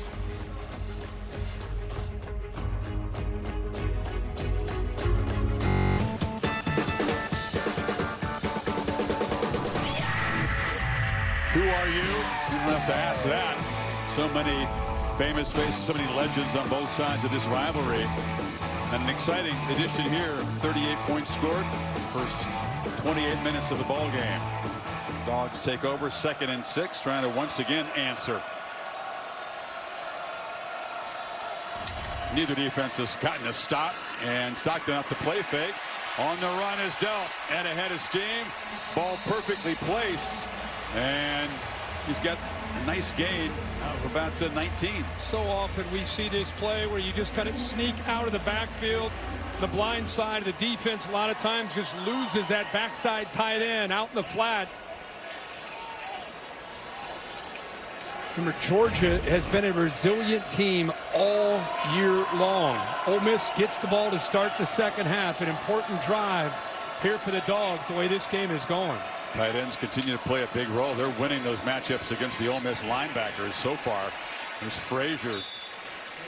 Solid gain of 7 off the left side. Williams stopped him. I thought we'd see a lot more of that. Run the football, control the line of scrimmage, eat the clock, time of possession, keep Chambliss and Ole Miss on the sideline. Now they're going to do that for obvious reasons here. Like we said, Ole Miss does get the ball to start the second half. So you're thinking points, but you don't want to go too quick. Pretty good run-pass balance for Georgia. You just let it be more run-heavy, right? Stockton on the pump fake and has to just throw it away. That time Delp was well covered. They put a faster guy on him. They put the nickel Williams on the tight end that time. Yeah, and you know, we talk about how this tight end often can play up here and then just kind of sneak out. Well, this time the safety right away just kind of sees that and comes downhill, anticipating that potential threat out into the flat. Your point's a great one, Kirk. Listen, 3rd and 3 here. You don't convert it. Rebels get the ball here with a chance to add, and of course we'll get it to begin the second half, as you said. Stockton was looking downfield on 3rd and 3, and now pitches it short for a first down. Pitch made by Branch. Awesome job by Branch. He was going downfield and then came back. Was able to see if he completed the process of that catch for the first down. I thought he might turn in that scramble drill and go down the sideline, but he worked his way back. Monroe Freeling, the tough guy, left tackle. Not that many reps in practice. Didn't have many last week. Goes out and plays. It's testament to his ability as a veteran to kind of grab things. And once again, he's on the field. I think he got stepped on that time. That's why he's kind of flexing that left foot. Uman Mielen. Watch it, number 1 step right there. He steps on his foot. That's what took him down. But you're right. He's been dealing. Anytime you miss all week of practice and they still let you play, it tells you the confidence they have in your experience, and you can pick it up. He should be back. So Georgia does convert now inside the Rebels' 40-yard line. These offenses have been incredibly efficient, Kirk. Combined 10 of 11, 1 third down stop so far. That's it. Yeah, 5 lead changes. Yep. And so it's back and forth and back and forth. Bo Hughley comes in, the swing tackle in at the left tackle spot. 3 receivers off to that left side. Bowens is the back. Bowens has the ball, and that time Rebels clog it up. Will Eccles is just a terrific defensive tackle, rushing the passer and stopping the run, makes the play there. We didn't answer the Athletic trivia question yet. Talked about Kiffin and Kirby Smart off that Saban 2015 championship coaching staff. Lanning on that? Cristobal and Napier, remember, because we had that matchup earlier. They were on it. Lanning. And Lanning. It was a GA. I'm guessing Signetti maybe on that staff. And here was the tricky one. Mort's son, Chris Morton's son, Alex Mortensen, is the interim coach at UAB. So he was a grad assistant on that Saban staff. That guy could spot talent. That Nick guy that sits over there on the desk. Pretty good. He could really spot talent. Pretty coaching and good. Yeah. I enjoy your segments with him on Game Day. I love that. Have a change of pace segment there, but it's good. You guys are serious football. I like it. Is that all right? Yeah, no, it's perfectly all right. I love it. I've had more coaches call me They enjoy it. They love listening to him coach him up. It's not obvious stuff. It's deep. Next level. Yeah, next level. 101 and a half, 2nd and 7 for the Dogs.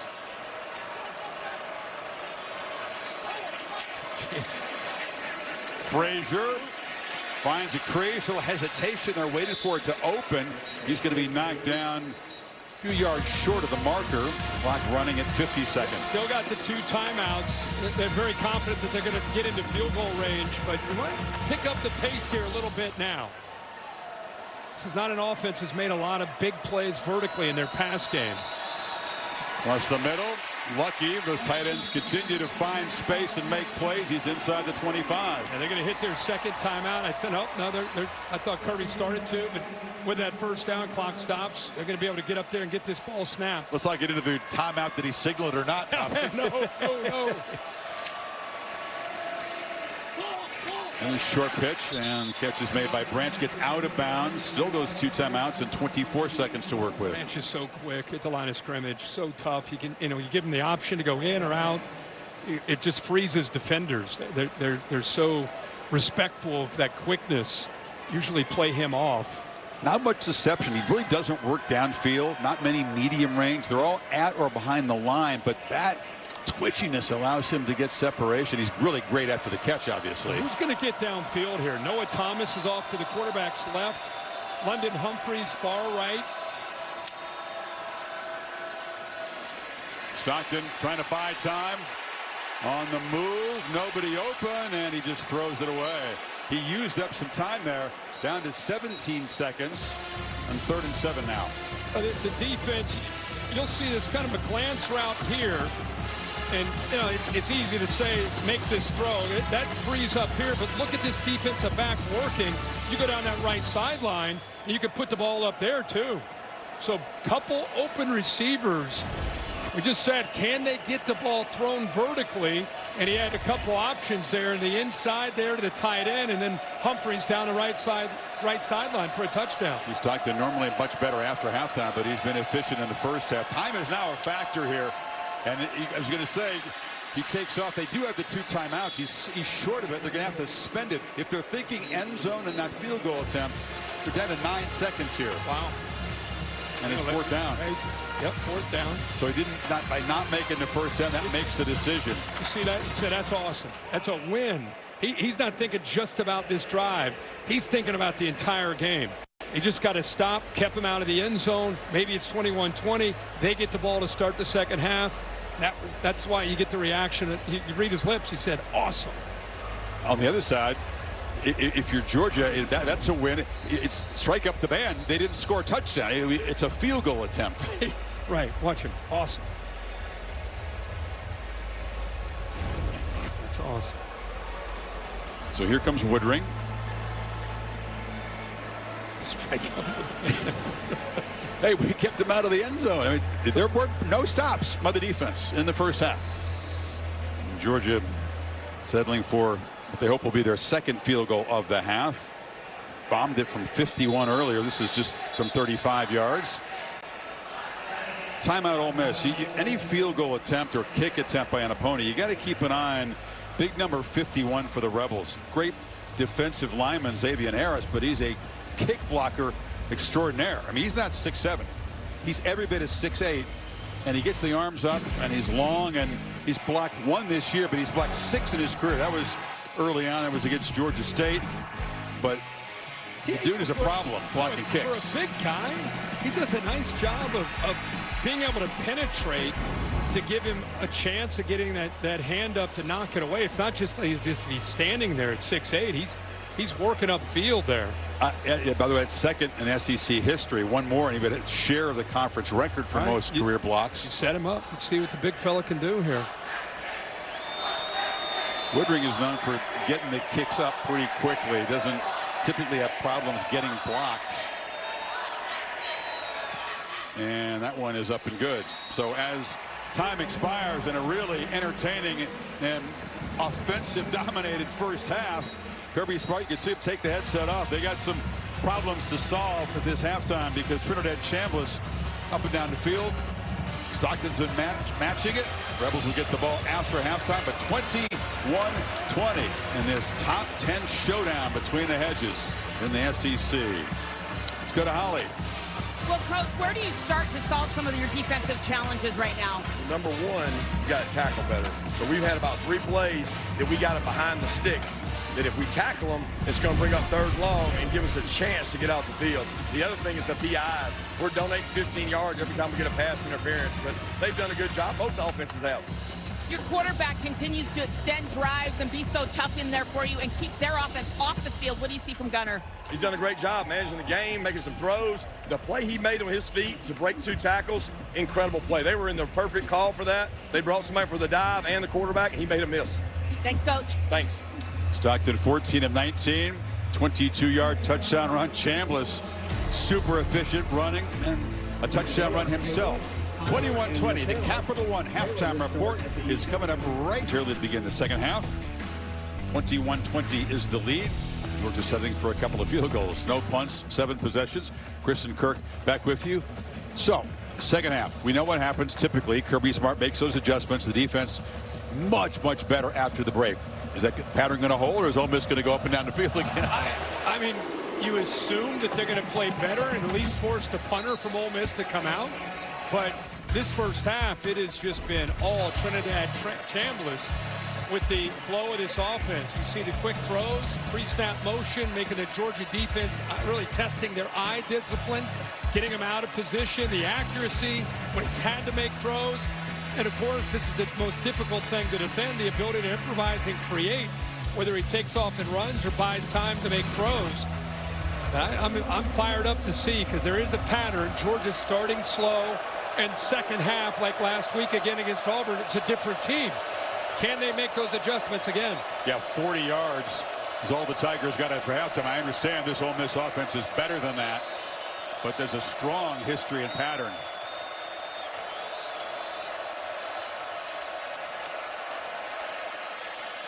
Chambliss incomplete.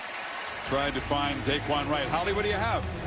Talking to Lane Kiffin coming out of the tunnel, I asked him about the composure of his quarterback, Trinidad Chambliss, and he said, you know, I keep telling him it's just like you're on the bottom of the ocean.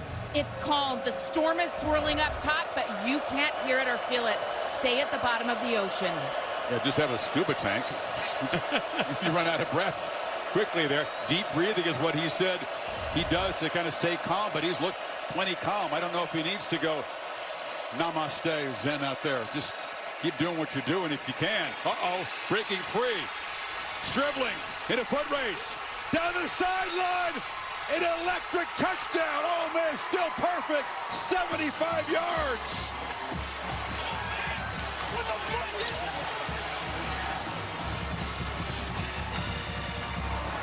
They've been methodical the first 3 drives, Kirk. This time, boom, 2 plays. And Lane Kiffin, who's fired up, he saw something from the sideline. He's known for his ability to communicate. I just happened to be watching him during the play live. He was jumping up and down, trying to get the attention of Trinidad Chambliss, and then finally he got it. He had his hand up on top of his head. Then he starts to jump up and down, making the check. Chambliss saw him. He's done that his whole career as a play caller, hasn't he? And I think what he felt was pretty obvious. With 7 guys walked up, here he is right here trying to get Chambliss's attention. He wants what he wants. He sees man coverage right here. Soft corner. Makes the check, get the tight end down. You look at all those red jerseys. They're up close, ready to blitz. Get the ball out fast. Now make one guy miss. Make a miss, and now it's a foot race. And there's Lane right there. Oh, you got to show Lane. He's involved in the foot race. There he is. Come on, Lane. Let's go. Get it up there. The guy with the football's had some pretty good speed, too, for Ole Miss, but nobody faster than Stribling. Well-traveled guy, 1,000-yard receiver at Wazoo and Oklahoma State, and he just pivoted and was gone. And you know what I think he loves about this team that feels different? In the past, he's always, throughout his career at Alabama, going all the way back to SC, he's had 1 or 2 guys that they always got the ball to. Stribling makes a great play, but you got Wallace, you got Lee, you got Alexander, you got Watkins, you got Wright. It's a totally different offense because they're not forcing the ball to a couple guys. They're just full field read, make the ball go to the right guy at the right time. Is so balanced. Off to the left here. There he is jumping up and down. He saw exactly what he wanted, and the main thing is he sees this. Man coverage, big cushion. He has confidence that the blitz is coming. Get it out. Now let's just make one guy miss. Yeah, Dalen Everett's going to have a tough day at the Filmer. That way he was kind of stuck in quicksand. Cover zero. Nobody in the back to help out. A good call there. Works out. Good way to start the second half. 4 for 4. All the Rebels touchdowns. Bowens. Georgia, though, on their end, has been able to answer. Biggest deficit now of 8. Picked up 12 yards there. Yeah, Pete Golding, the other side of the ball, Ole Miss's defense, he's trying to come up with his own answers. It's not like Georgia didn't have a good first half themselves offensively. Really, it's going to come down. There's Pete right there. It's really going to come down to which defense can come up, not just with a stop. Can somebody come up with a turnover? Something's got to give on one of these defenses, I think, at some point. Are you sure? Bowens, another chunk of yards there. Tips up 6 on first down. I'll keep going back to what I said in the opening drive. Georgia's best defense today. There's Glenn Schumann, a defense coordinator from Georgia. Their best defense today is going to be their own offense. Trying to possess the ball. Possess the ball, but you better get points the way things are going. Bowens makes a nice move there quickly, kind of reverse field. Ducked up inside Perkins. Yates got him down, but he moved to 6 again. Keep in mind, Colby Young went down. It's not returned. That's their one really good vertical threat downfield. You still have London Humphreys, 16 out there, but because you don't have that vertical threat with a 6'4" Colby Young, it's a little bit more, even more dink and dunk and have to drive the ball for Georgia.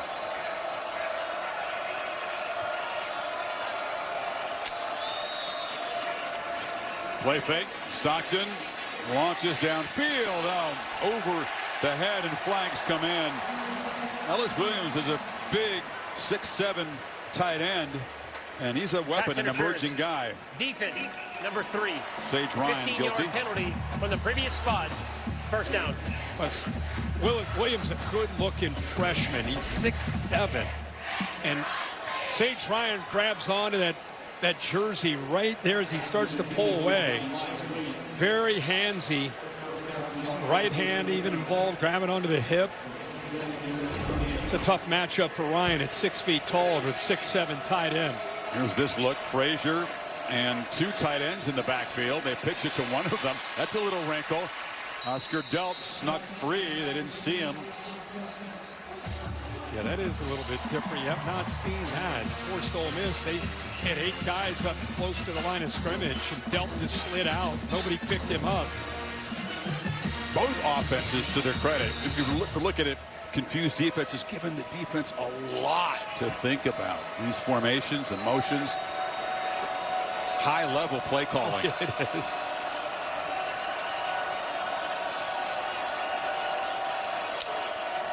Rebels bring pressure. Frazier broke 1 tackle. And another, that's a win on first down. He picks up 5 more. Micah Morris picked up a blitz like we've seen all day. Ole Miss, when you get down in about the inside the 30, you're going to start seeing those 2 inside linebackers blitz. That time they fired. Micah Morris did a really good job just coming out of his stance, being able to deal with T.J. Daugherty there. Now it's a 3-man rush, and Stockton has time and zips it in there to Toby White. Humphreys came back at it, went a little curl. She does really well. Picked up 9. Ball out on time. Really good route. Nice job of coming back and using his hands to make that catch by Humphreys, who, of course, transferred last year over from Vanderbilt. Big answer for Georgia if they can finish this drive.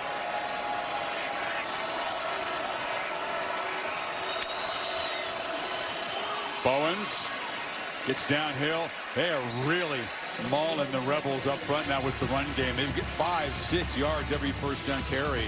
And Green is still out there fighting. You know, we've seen him in and out. Juan Gaston has gone from, as a true freshman guard, went in at times for Green at right tackle. Right now, Green is in there, but you're right, what they are pushing Ole Miss around.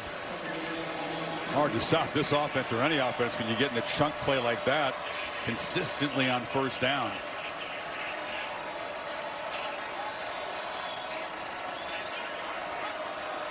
Stockton resetting the protection.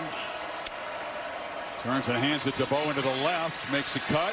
And they're grabbing at the football. They can't get it. First and goal. Perkins dropped him for another 5-yard gain. What a luxury to have Bowens and Frazier. Actually, they have 5 backs that they use. And a big fella, I was just about to mention him, Josh McCray, who's their short yardage back, is now into the game with the ball at about the 3-yard line. Team from Illinois, learning more and more of the offense. One thing he does naturally is run downhill and power it into the end zone. The game winner against Tennessee. Touchdown. They zip it across the middle. Lawson Lucky, his second today. Tight ends have waited to make a big impact. And Lucky has done, as well as Delp. 2 points away from tying the game. Offense out there, of course. He motions down, and you have Delp here, you have Lucky here. And again, you got a defense with their eyes in the backfield, really worried more about what was going on with McCray checked in. I think they were just thinking with that motion, that's going to be a toss sweep. The entire defense flowed, almost expecting that toss sweep, and opened it up pretty easy for Lucky in the back of the end zone. Mind you, they are going for Dos, brought to you by Dos Equis. This to tie the game. Got one at Tennessee early, the only one they've tried this season. That's Jones in motion. Stockton pats the ball, spins free, scanned in the end zone, and he'll be dropped by Sunterian Perkins. So the sack stops the 2-point try and preserves the lead. You know, Cash Jones left. He came out of the backfield in motion. Nobody went with him. Cash Jones was out to the right all by himself. If he would have just flipped it out there, it's a 2-point conversion. Here's the touchdown. Job getting the ball out, finding the receiver. Lawson Lucky for the touchdown. I saw the same thing, and I wonder why he didn't look over to his right. Nothing but grass in front of Jones. And Perkins, with Giffen well out on the field, makes the play. Ole Miss ball. You come back. Lawson Lucky's second touchdown catch of the afternoon. And the failed 2-point try keeps it 28-26 Ole Miss. Georgia's still looking for the first stop. Yeah, it's All-State bus here. Sam Mitchell getting it. Short trip down to Athens. What's the All-State good hands play this weekend? Well, the game last night, so many good moments. Carson Beck, just a difficult night. Had a chance late, maybe a game-time field goal. TJ Capers with the fingertip interception. Beck's 4th pick of the night. And the Louisville Cards and Jeff Brom, the monumental win against the Canes. Great job by Brom. I think Beck seemed to intimate that that was on the tight end there. They didn't run the proper route. Not sure that many quarterbacks would say that after a game, but Beck will bounce back. Pitch on the edge. Trey Wallace, another catch, another efficient start to a drive. It was about 575 yards of total offense, combined yards, 54 points, 36 first downs. We still have 10 minutes to go in the third quarter, 9:45 to go in the third quarter. There's some firsts for Kirby Smart coach defense that are not good. First time he went a whole half and didn't get a single stop at Georgia or as defensive coordinator under Nick Saban. It's the first time Georgia's allowed touchdowns in the first 4 opponents' possessions at home under Kirby. Unbelievable.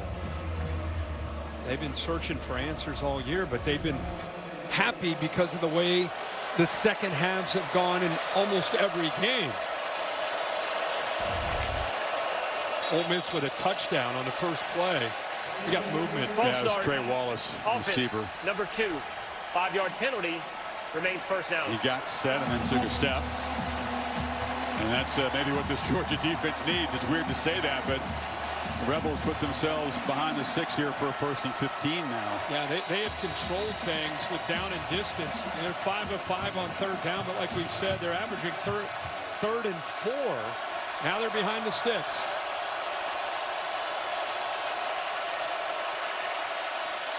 Wallace spins it, and not looking back quickly was Deuce Alexander.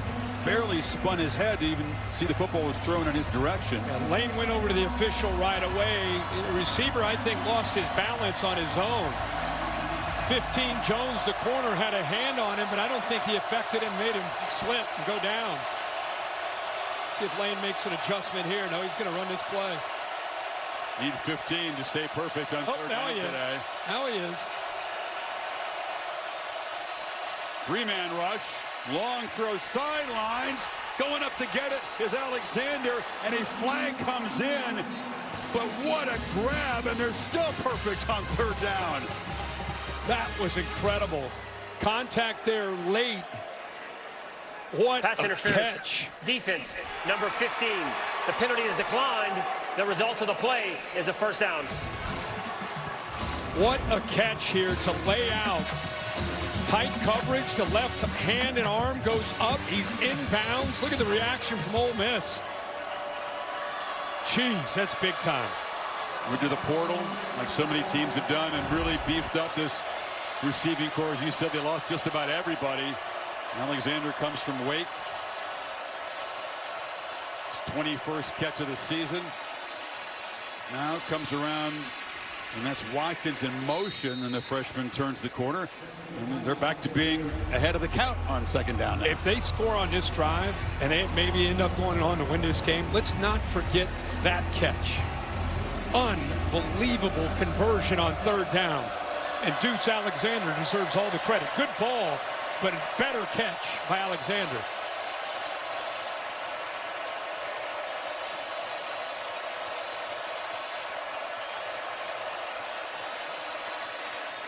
Keeper gets a block on the edge. Right, the big tight end cleared out his man.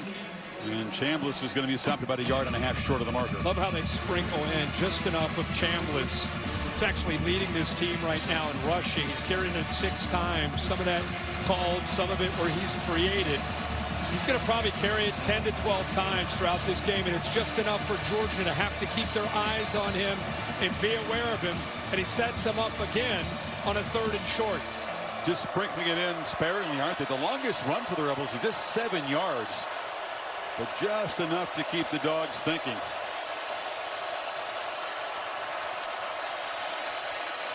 Lacey, now heavy traffic on 3rd and 2. He didn't get there. Stopped 1 yard short right at the 30. 4th down for Kiffin. Doesn't go for it nearly as often this year as he has in the past. 5 of 6 they've converted though. Hey, it's a big deal. They got to stop on 3rd down to set up this 4th and short. Ole Miss is already ready to go, but they got to wait with the substitution. Give Georgia a chance to get set, and they're ready to go.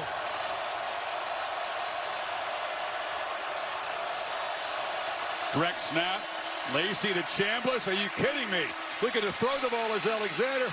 And just fake it to him. He scoots down the sidelines. Trickery on 4th and 1.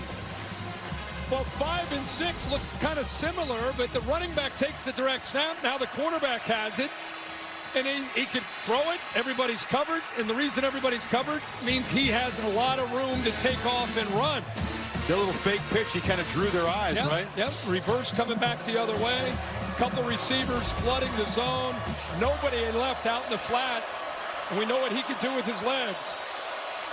Their first explosive run play. They got 16 yards.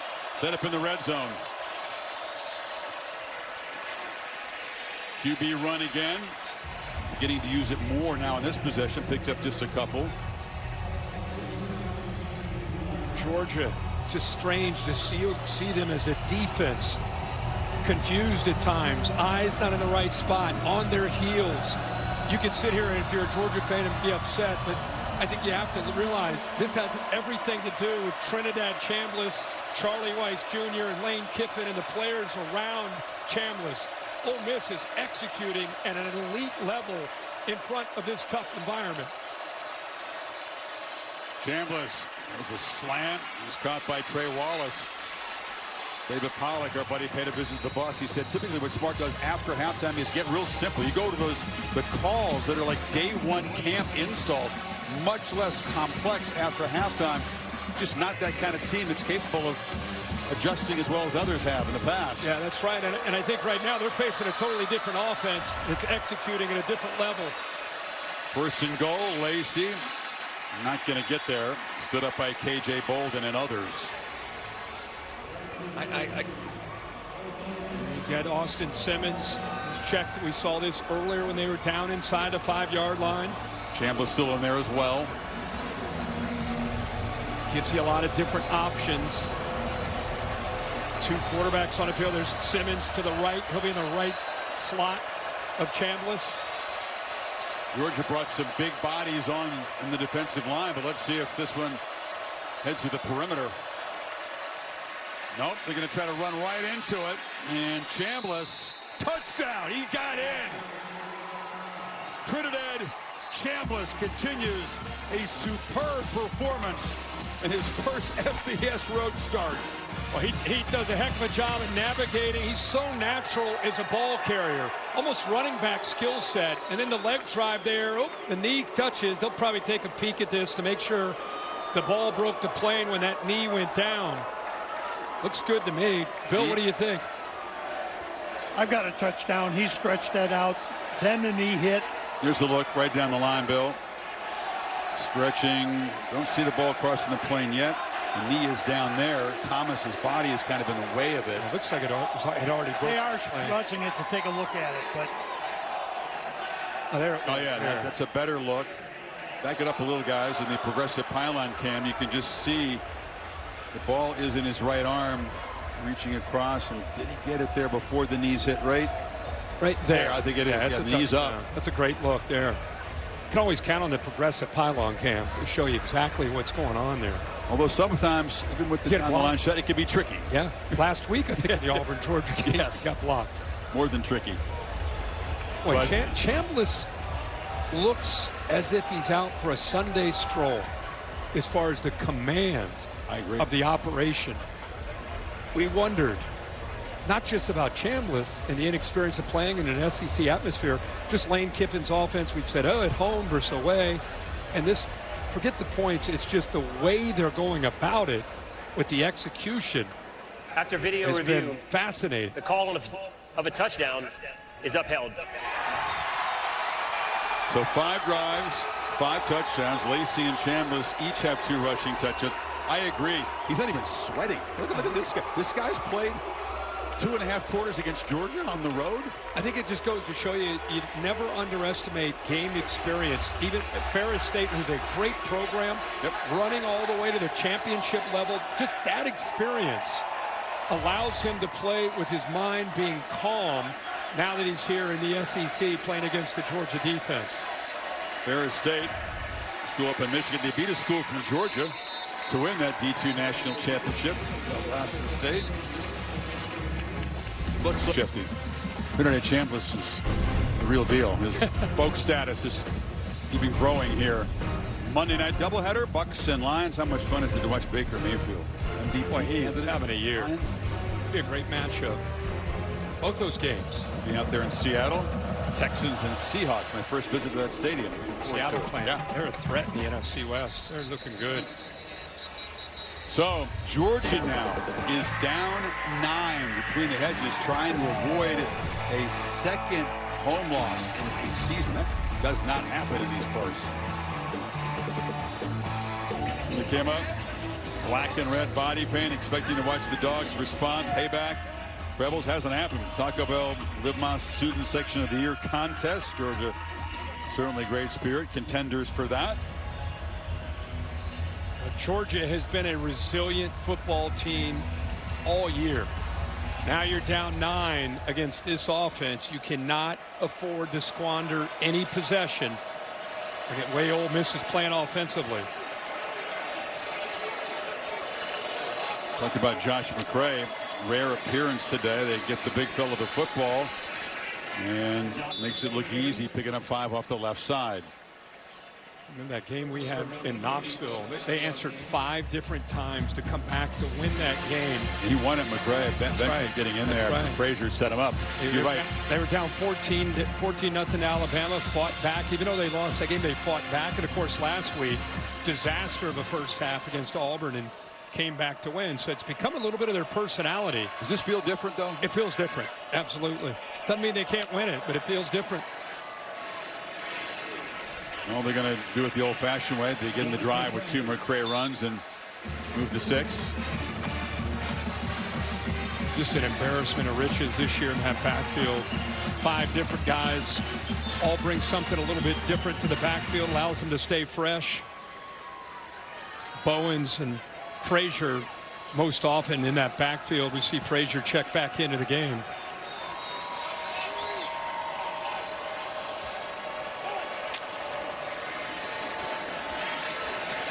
Stockton up the play fake, took a peek, and now just scrambles up the middle, got down before taking a big hit, and that's a relief to the Georgia coaches and fans. Something Pete Golding has used most of this year. Rushing 3, dropping 8, playing zone, make a quarterback, there's Pete Golding right there in the visor, make a quarterback have to be comfortable reading and seeing different layers of the defense. That time he had to get out of there, even just rushing 3 because of the coverage.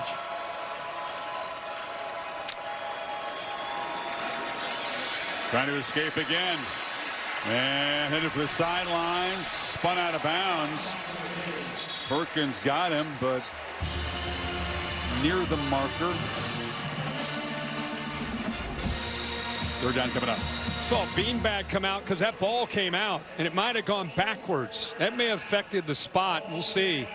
Good spot there because he didn't make it across. Yeah, you're right. The ball is look at that. Punched out. Perkins ripped it away. That should be a couple of yards further back. That's why it wasn't a first down.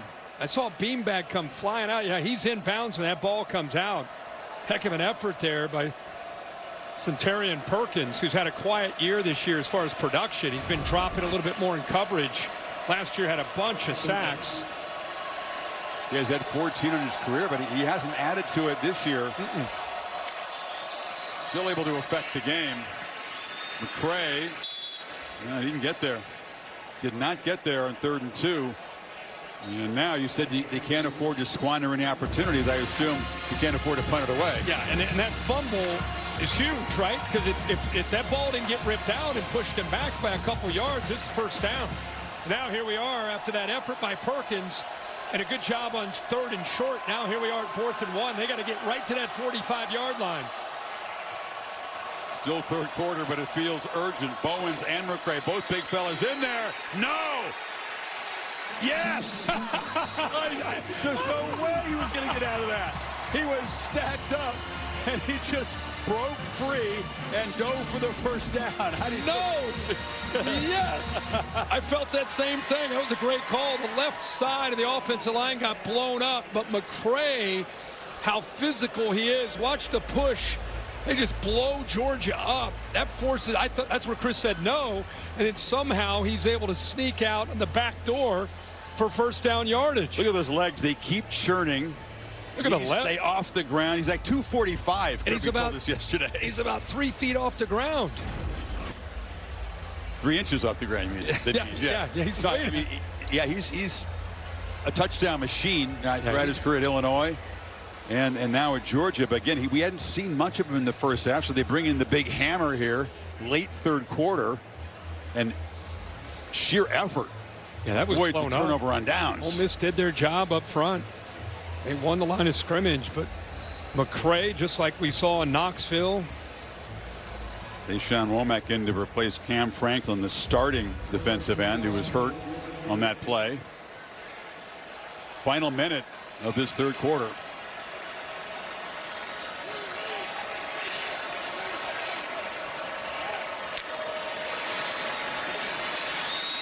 Stockton launching. Branch comes back, makes the catch. Wins the 1-1 on battle.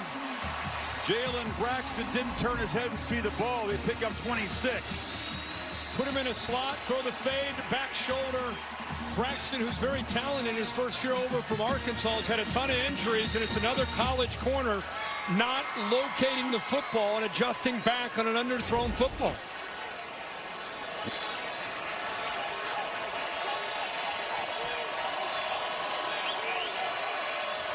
It's Lucky. Comes across in motion. Stockton's got the ball. Lucky's blocking on the edge. And Gunner picks his way.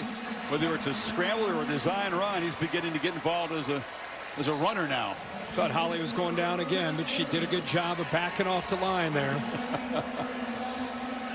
Fourth quarter coming up. Welcome back to fourth quarter in Athens. The SEC on ABC. Ole Miss to win for the third time in the last 4 meetings head-to-head against the Dogs. Georgia on the move here, 8th or 9th play of this drive.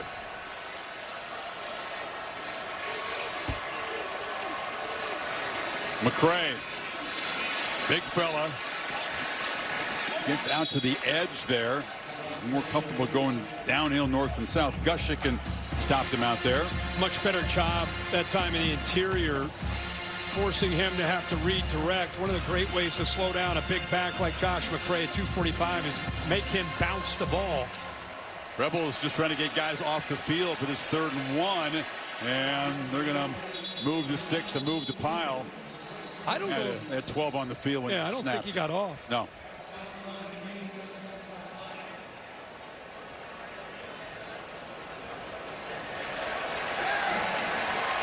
Offsides. Defense. 5-yard penalty in the previous spot. The result of the foul is a first down. Defender trying to get off was on the Georgia side of the line of scrimmage. You got a little bit of confusion. He's trying to get off, but on the end right here, Perkins is lined up there in the neutral zone.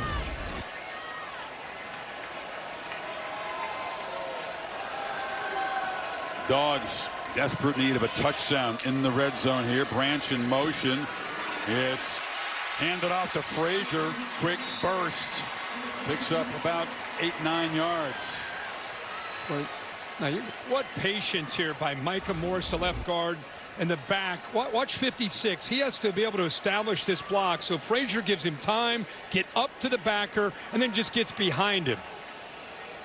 Just waiting, and then accelerating. 3 Georgia tight ends in the football game now. Frazier to the right of Stockton. Gunner keeps it, goes to the right side, so they ran away from all those tight ends, and he's going to be stopped right near the marker. Should be enough for a 1st and goal. And Drew Jones made the stop. The one thing you got to love about 14, Gunner Stockton, is the heart that he plays with. This guy gets punished every single week. You know, you want to say, get down, slide. It's just part of his game. You see the mouthpiece there flying out. It's hard to tell a guy that a big part of who he is running the football and lowering his shoulder not to do it. Play 12 of this drive. Looking to throw for it, pitches it down, and Frazier walks in.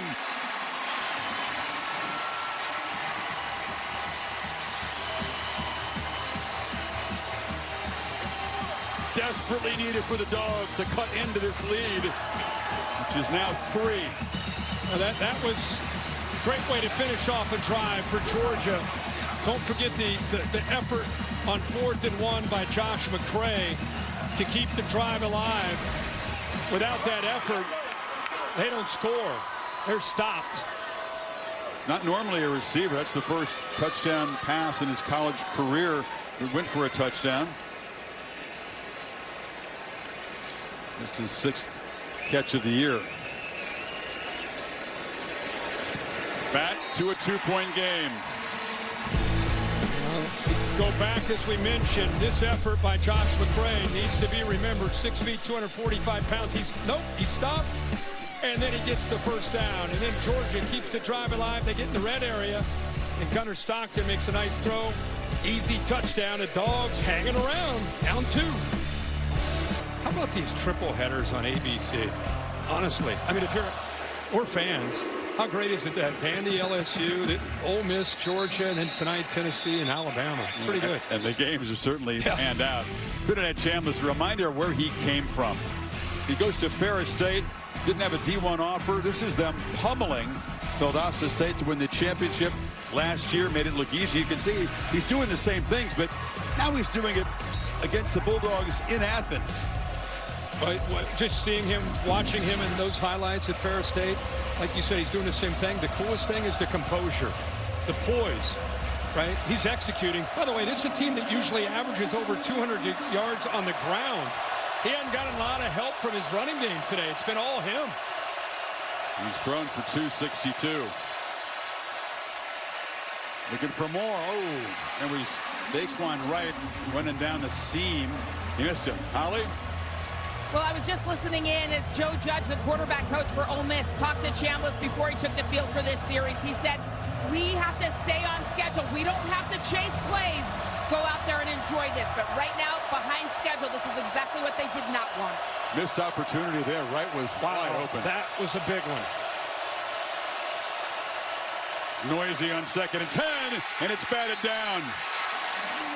Chambliss listed at 6 feet, more like 5'10". He does have passes batted down, and Georgia's very good at it. Xavier McLeod that time. Yeah, the ball gets out so fast, you obviously can't get in there, but you do the next best thing by knocking it down. Is this the moment when the game turns in Georgia's favor? Deafening now. Extra rusher, Chambliss slings it, broken up. Dalen Everett got the arm out in front of Stribling, and Georgia, ladies and gentlemen, has a stop against Ole Miss. And you said it, deafening, by far the loudest this stadium's been all afternoon. And leave it to C.J. Allen, number 3, the veteran, the leader of this defense, to be able to get the pressure home, coming around on a twist all the way around. And it's amazing when Georgia's defense can get you to 3rd and long. They can apply pressure. Haven't been able to do that all game. So the very first punt from Oscar Bird, the Aussie. Fair caught by Zachariah Branch. It's 42 yards. So in the second half, you've seen a couple of touchdowns. Ole Miss stretched the lead to as many as 9. Georgia, that last possession, chipping it away to 2. Lucky with his second. Went for 2, didn't get it, and then Frazier out of the backfield followed this run by Chambliss. But now you can just feel the energy completely change. That touchdown drive by Georgia, first down, incompletion, missed opportunity, and the 3 and out. And the Dogs, will they continue to pound away? Well, they give it to Dylan Bell on the edge. Bell off and running. Dylan Bell dragged down at midfield. And momentum has definitely swung. No doubt about it. It's been the personality of this team all year long. We talked about how resilient they've been. They just trust in the second half that they're going to play complementary football and find a way to win a game. Long way to go with 12 minutes to go, but like you said, the momentum has definitely switched in favor of the Dogs. Remember that the Rebels defense hasn't gotten a stop yet. Able to force a couple field goal attempts. And this time it's Oscar Delp picking up about 6. Mike Bobo sticking to his guns, having a balanced attack today. Run the football 34 times, thrown it now 27 times. Gunnar Stockton has had a very efficient game. 22 of 27, 227 through the air, and 3 touchdowns to no picks. And neither quarterback has thrown an interception today. Frazier off the left side, broke a tackle at the line of scrimmage, drives those legs, first down and more to the 36. This is, if you're just tuning in, you maybe went to a game today, you're just tuning in, and wow, look at this game. This is the drive chart that Georgia's had. Look at that field goal, touchdown, touchdown, field goal. You'd think, oh, wow, comfortable day for Georgia with 6 drives like that. But we'll unfortunately got to show you the Ole Miss drive chart next. Bowens Knocked down. Yeah, it was all TDs until that last one. I say unfortunately because if you're a Georgia fan, and here's our first punt of the ball game right there. Look at the distance, though, Kirk. All 65 and 75-yard drives. Yeah. Look at all these 14, 10, 11 play drives. But they did stop Chambliss at last time, and now Georgia can claim the lead. First time since they led 3-0 after their opening possession. With that condensed formation look with a couple tight ends and Humphreys. Play fake. Stockton scanning downfield. And now just trying to scramble. Has a lot of room off to his left. And he ain't sliding. Dives down. First down at the 25. Got 8 yards there. When you only rush 3 and you drop 8, it's going to be obviously tough to get to the quarterback. They're counting on just a coverage sack, but he's too athletic and has too much ability and potential with his legs. When you go that route, you better keep an eye on the quarterback taking off.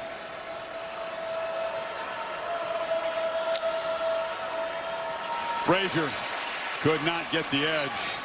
Tried to accelerate, but Andrew Jones showed some quickness and got there first. Both offensive lines have played well. You know, we talked Georgia, how they've had so many different injuries this year up front, but these guys today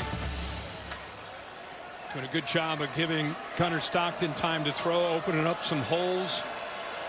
It's made a difference to get Ernest Green, the right tackle, back, number 71, Freeling over there on the left side. You're right. Great. Very stabilized finally in that position group.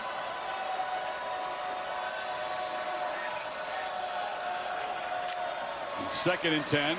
Stockton to Branch. He's got some space. Makes a cut. Olay.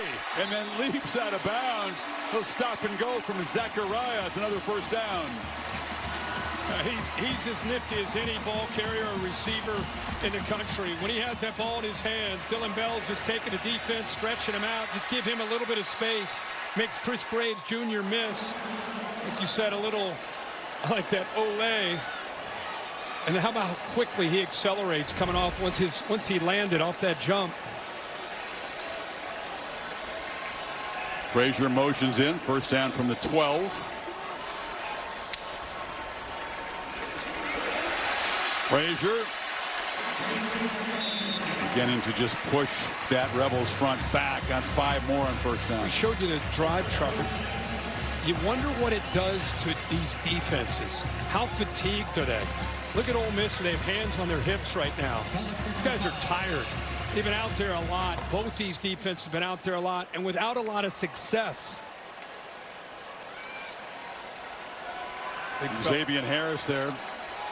Belly hanging out, trying to find a way to get a stop. This is Georgia running game. Bowen's the back. Fake it to him. Stockton end zone. Caught. Touchdown. Hat trick. Lawson lucky.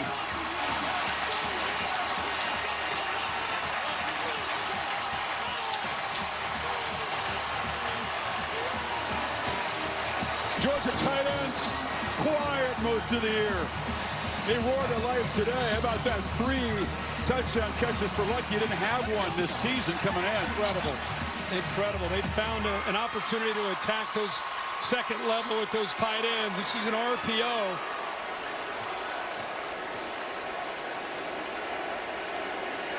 So went back and forth.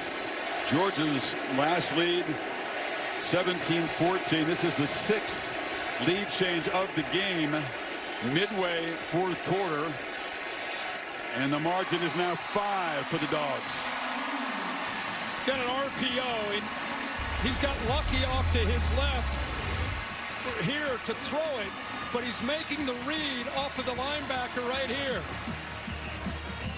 Once you make that read, the linebacker commits up. There's a nice throwing lane for him to be able to put the ball right on the money for, as he says, number 3. Now, tests of poise and composure come frequently. Trinidad Chambliss spectacular in passing those early tests. But now, with Georgia trying to add this list of comeback victories, the margin is 5 as the Ole Miss offense takes over midway here in the final quarter. And this crowd really came to life in that last defensive series for Georgia.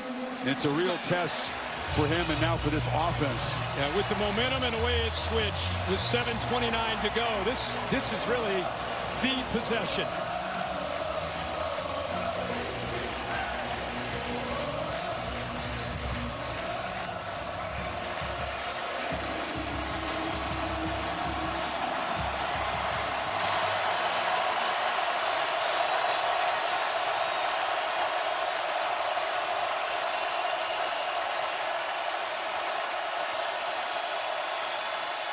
Play fake, Chambliss from the pocket. Checks it down. Lacey is going to be swallowed up and slammed down by Quintavious Johnson. Not much. Go into the boundary. Just not a lot of room there. Johnson, a good job of being out there in the flat. C.J. Allen cleans it up. Boy, they're right in front of the student section, as loud as it gets for Chambliss.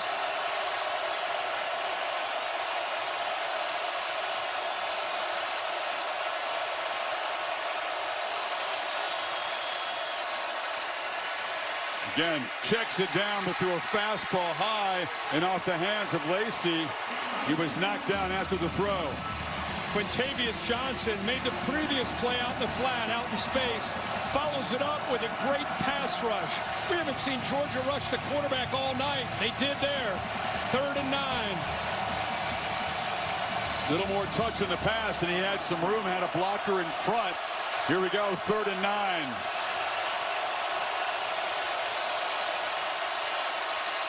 Chambliss launching downfield, battle for the ball. Oh, making the play was Trey Wallace, but broken up and saying thumbs down is DeMello Jones. Dogs get another stop. Back to back, 3 and outs. That's man coverage.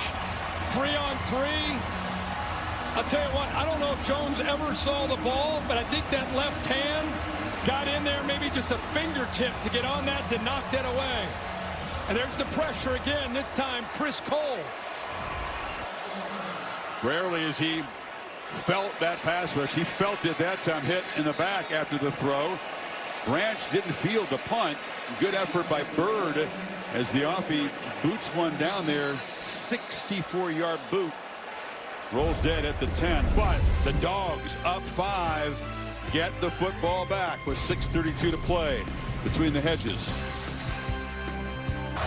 Since halftime, Stockton pitching a perfect game, 10 for 10. 3 touchdown passes, 2 to Lucky, 1 to Frazier. Now the Dogs have the football with a 5-point lead, but backed up at their 10-yard line. That was a opportunistic bounce on that punt for Ole Miss. About 15 more yards they picked up in pushing Georgia back to the 10-yard line. Bigger to see Frazier in the running game. Rebels figured he would do that, but they couldn't stop him. Got 8 yards. Holly? Well, we've seen Gunnar Stockton put his body on the line time and time again today, making tough plays. And if you wonder why, this is his dream he's living out right here. He's about 4 years old. Here he is with UGA. He's wanted to be in this moment all of his life. He started working out at 6 years old with Mike Bobo's dad, George Bobo, as his quarterback coach.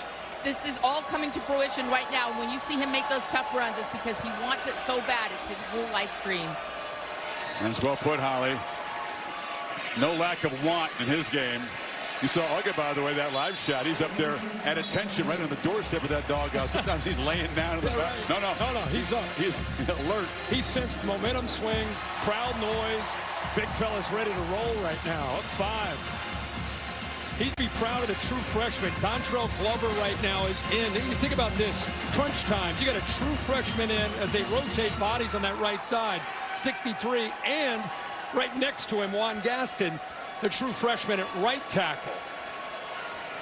Now the Rebels fans wondering who can step up and make a play from our defense. They have been moved backwards pretty aggressively by this offensive line. Lately, there you go. On cue, invading the backfield has been Xavier Harris. Belly hanging out, but he's got some quicks for a big man. You know, I really think his eyes were on the outside, to the player to the outside right here. And instead of to the inside, he's making that read on the edge, man. The man on the edge, that's 8. I think he didn't even really consider the fact that the big man 51, Harris at 6'8", 330 was going to be a factor. Rebels have the only 3 tackles for loss in the game. So the Dogs at 2nd and 12 looking to throw for it. Stockton down the far sideline. Making a catch is Dylan Bell. One-on-one, fought back and came up with it. 36 yards inside the Ole Miss 40. Now the best ball Gunnar Stockton makes, in my opinion, is that downfield go ball. And why not go after the weakness? Even though it's a risky call after that tackle for a loss, the weakness of Ole Miss is the corners. Go after him. Trust your quarterback to make a throw. And how about Dylan Bell? With Colby Young down, he has to step up, make that play vertically downfield, and he does. Ball spotted at the 46.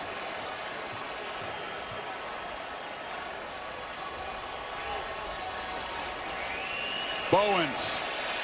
Toss sweep. Old school Georgia. Knocked out of bounds at the 35. Is the field just tilted left to right? It sure downhill steep. It sure feels this way. It sure feels that way. Look at all the polars. There's Gaskin, 73. You already see the receiver Humphreys. Delp getting out there. It's a tired defense. 73 plays. Not to mention they haven't had a stop. So the psychological warfare on the mind collectively of the Ole Miss defense and the physical fatigue, 74th play they're trying to defend.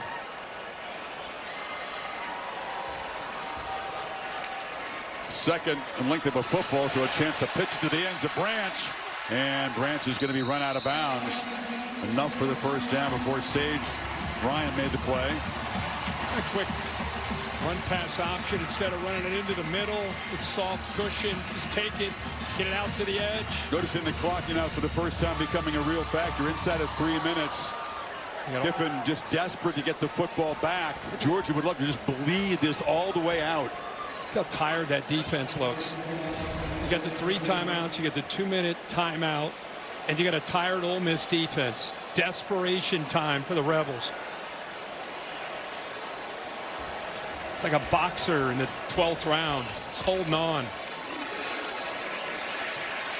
Right on cue, Frazier, speaking of boxers, makes the move, puts it back in, another chunk.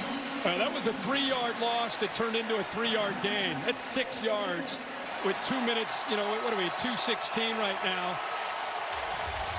This place is feeling it.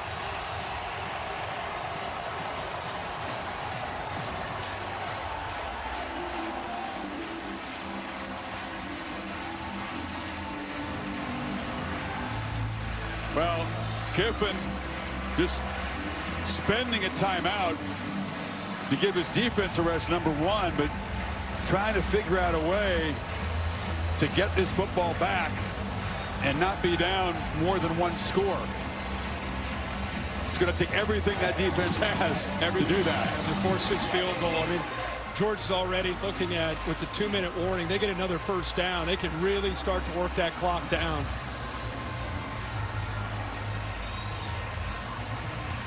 It's hard. Think about this Ole Miss defense. They haven't had a stop today. I mean, and you're asking them, Georgia's defense flipped the switch. They had back-to-back stops. But this tired Ole Miss defense, it's been pushed around up front for this balanced attack. Can they slip and get into the backfield? Tight end stack to the left. Frazier's running it to the right. And going to set up a 3rd and short. And Kiffin's going to spend another timeout here, kind of going all in on this series. He will get a stoppage, as you said, with the 2-minute timeout. But the Dogs need 3 for a fresh set.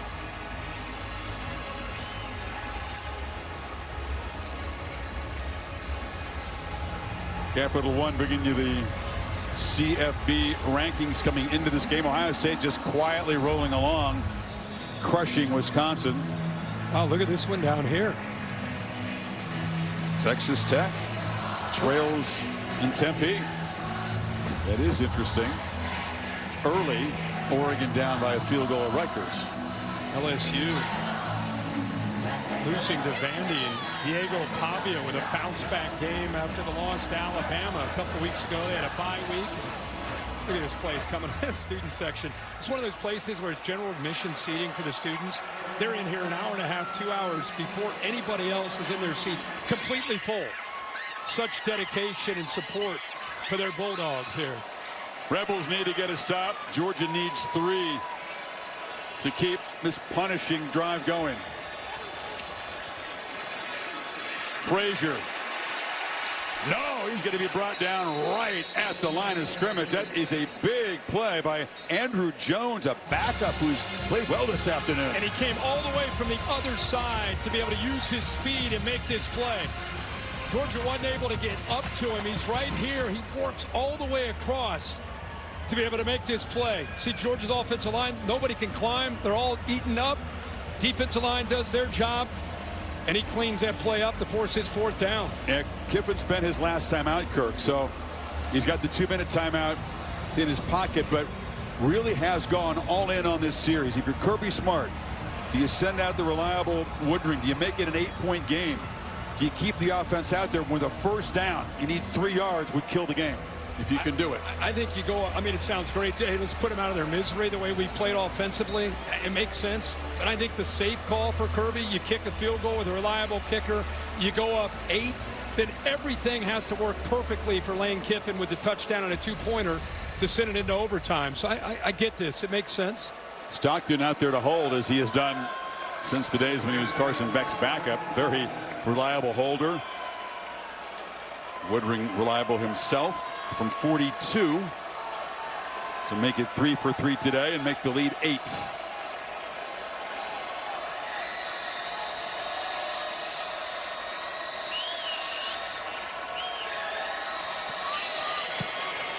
And kick gets up and over the long arms of Wright. Knocked it right through. Did you see the hold by Gunnar Stockton? I thought that ball might have gotten away from him. It was down near the ground. That's why you rep 100 of these a day. It is on the ground. He got it up. Perfect hold. Laces away. And right after he made it, he went right up to Gunnar like, thank you. Great job. I love you. That's why the starting quarterback is still the holder, because it's an important job, and the kicker feels comfortable. Yep. Gunnar more than willing to do whatever it takes to help the team win. Now, Trinidad Chambliss, unstoppable. This entire Ole Miss offense, whatever Kiffin was calling, was working. 5 touchdown drives, but things have dried up. A scoreless 4th quarter, back-to-back 3-and-outs. What can they do with all this crowd noise and an inspired defense has a chance to win the game right here for Georgia? The tough part is they haven't been able to run the football. You know, and I think late in a game like this puts everything on Chambliss's back. He's got a great group of receivers. He's got to be patient, even without the timeouts. He's got the 2-minute timeout, but he's got to not feel rushed. He's been so effective reading this defense. It's where Lane Kiffin and Charlie Weiss Jr., they put together a really good package in these situations to be able to move the ball. You're Woodring first thing, keep the kickoff in bounds. It's bouncing down there, and it's going to be fielded by Hartrup. First kickoff return we've seen, then a bunch of touchbacks and fair catches, and he got stopped at the 23, and that is the 2-minute timeout. I was going to say, you would love to see him just run up and just dive and get down. Instead, they lose their 2-minute timeout. That worked out perfectly for Georgia there. Trinidad Chambliss, can he make some magic here? Can he find the end zone and a 2-point try? Now, pure energy between the hedges. 2 minutes to play. Ole Miss needs to move it 77 yards and then convert a 2-pointer. Something that Georgia basically had to do against a crowd like this at Tennessee to force OT and eventually win it. Lacey. The passing game hasn't worked in the 4th quarter. Last 2 drives, Chambliss 1 for 6, Kirk 1 yard. And that's the longest run he's had of the game. Good time to slip that in by Charlie Weiss Jr. Start this drive with a 1st down.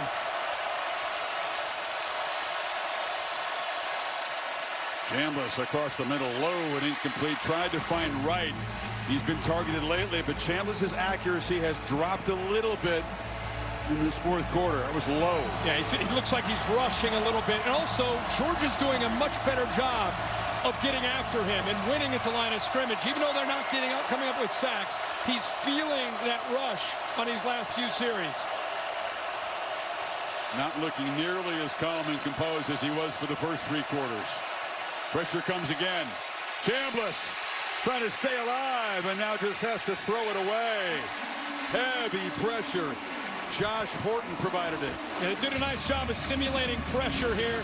You bring both the linebackers here, you drop the defensive end, you affect the communication with the offensive line, and you surprise Chambliss.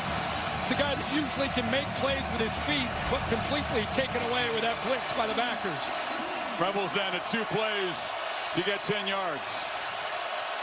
Plenty of time. Kiffin checking out the defense, trying to signal to his quarterback. Dogs moving around.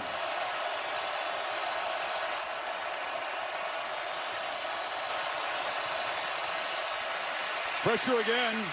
Stands and delivers, and it was almost intercepted. Dalen Everett broke it up, and it's 4th down. Really feels like the first time that Chambliss has looked rushed, looked uncomfortable. You wonder how much of that is him in the moment and how much of that is Georgia cranking up the defense here these last couple of possessions. I vote for the latter. Yeah. 4th down, gotta have it, not gonna get it. Batted down to the line of scrimmage. That was Josh Horton again, just trying to take over late in the game, and the Dogs are gonna do it again. The most resilient team in college football, the Georgia Bulldogs, did not look good early. They just keep together. They just believe. When you do it that many times, we showed you a graphic, they did it in 24. It's the 3rd time they've done it in 25. The twist right there allows him to be able to get to that edge and use his eyes to time that up perfectly. You have depth. They don't have what they're used to having, but you get a guy like Horton who's fresh. He's flying around as a pass rusher in these last couple series. Chambliss, a game effort, really played well. But in the second half, Ole Miss couldn't convert. 1 3rd down. And Chris, going into today, we had 10 teams in the SEC still alive and still believing that they can get to Atlanta. We were on game day trying to figure out which 2 teams could get there every week. This is when you start beating each other up in this conference. Finding a way to beat a top 5 opponent for Georgia. So big for their cause and what they're trying to achieve this year. They went from, oh man, another loss at home, first to Bama, now to Ole Miss, to flipping the script and getting out of here with a huge win. They went in, giving 5 touchdown drives in a row up to Ole Miss. Punt, and that 4th down stop in the last 3 possessions, shutting out this high-powered offense in the final quarter. Right on cue, right? That's who they've been. And that continues. And for Ole Miss, their first loss, has a very manageable schedule, certainly by SEC standards. So their season far from done. They're very much in the mix to head to Atlanta. Yep. But it's the Dogs' day.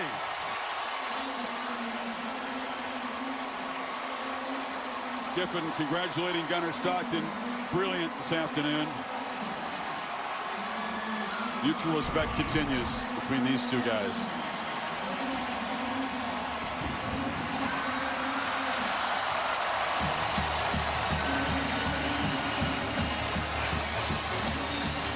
It's the Dogs surviving and advancing again.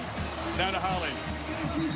Well, Gunnar, on a day where the defense is struggling to get stops, how did you put together methodical drives on offense time and time again? Yeah, it was a great day. We just played for each other, and that was the best part about our team. We just played for each other and never quit fighting. You had to make a play to save things at the end there. It was a low snap. You're holding on a crucial field goal. It's going through your mind when the ball comes in like that. It wasn't too bad. It wasn't too bad of a snap. That Peyton made a good kick. This team is one of the most resilient in college football. Why don't you quit? I think it's just the group of guys we have. We just never quit, and it's the way we practice and the way we go about our business. You grew up wanting to be a Bulldog your whole life. We showed the picture of you and Ugga as a little boy. What does this mean for you as you walk off the field here tonight? Yeah, it's awesome. Like I said, it's a dream come true. I'm just honored and blessed to be here in this position. I think fans should know you were so banged up after Auburn. You didn't practice much this week. How did you find the grit to come out and play here like this tonight? Because you made tough run after tough run. Yeah, just padded it up a little bit. Just played, so. You just keep rolling. Thank you, Gunner. Thank you.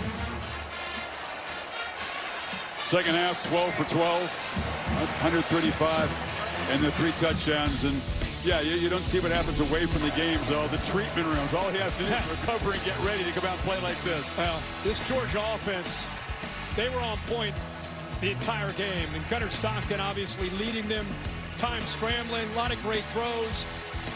Spread the ball all around. Tight ends, receivers, running backs, offensive line did their job. The reason Georgia was able to get out of here, remember, they were down 9. Josh McCray gave you that great effort to pick up the conversion on 4th down. And from that point on, it was all dogs as they scored on that drive and never looked back. Scored on every drive, 8 for 8. Points produced, 510 yards of total offense. And for Ole Miss, nothing to be ashamed about. Handled this situation well, beautifully, but in the end, Georgia just ratcheted up, found a way to make the quarterback uncomfortable, and walk out with a win. That's a good point. I think it's a disappointing loss. As good as Ole Miss played offensively, it's frustrating. They came in, they knew this environment would be tough on them, and they had an opportunity. I mean, they were up 9 in the second half with a chance to win it, but Georgia did what Georgia does, and they found a way to come together. The McCray play was kind of a springboard to the rest of that half, but the defense, the Georgia defense, were waiting and waiting, and they came on those last 3 possessions. The McCray plays a 4th down. No, yes, and he somehow bounced off people, kept the chains moving, and that wasn't, you're right, that was a small game, but a big moment in this game. The highest scoring in this series history, this SEC today.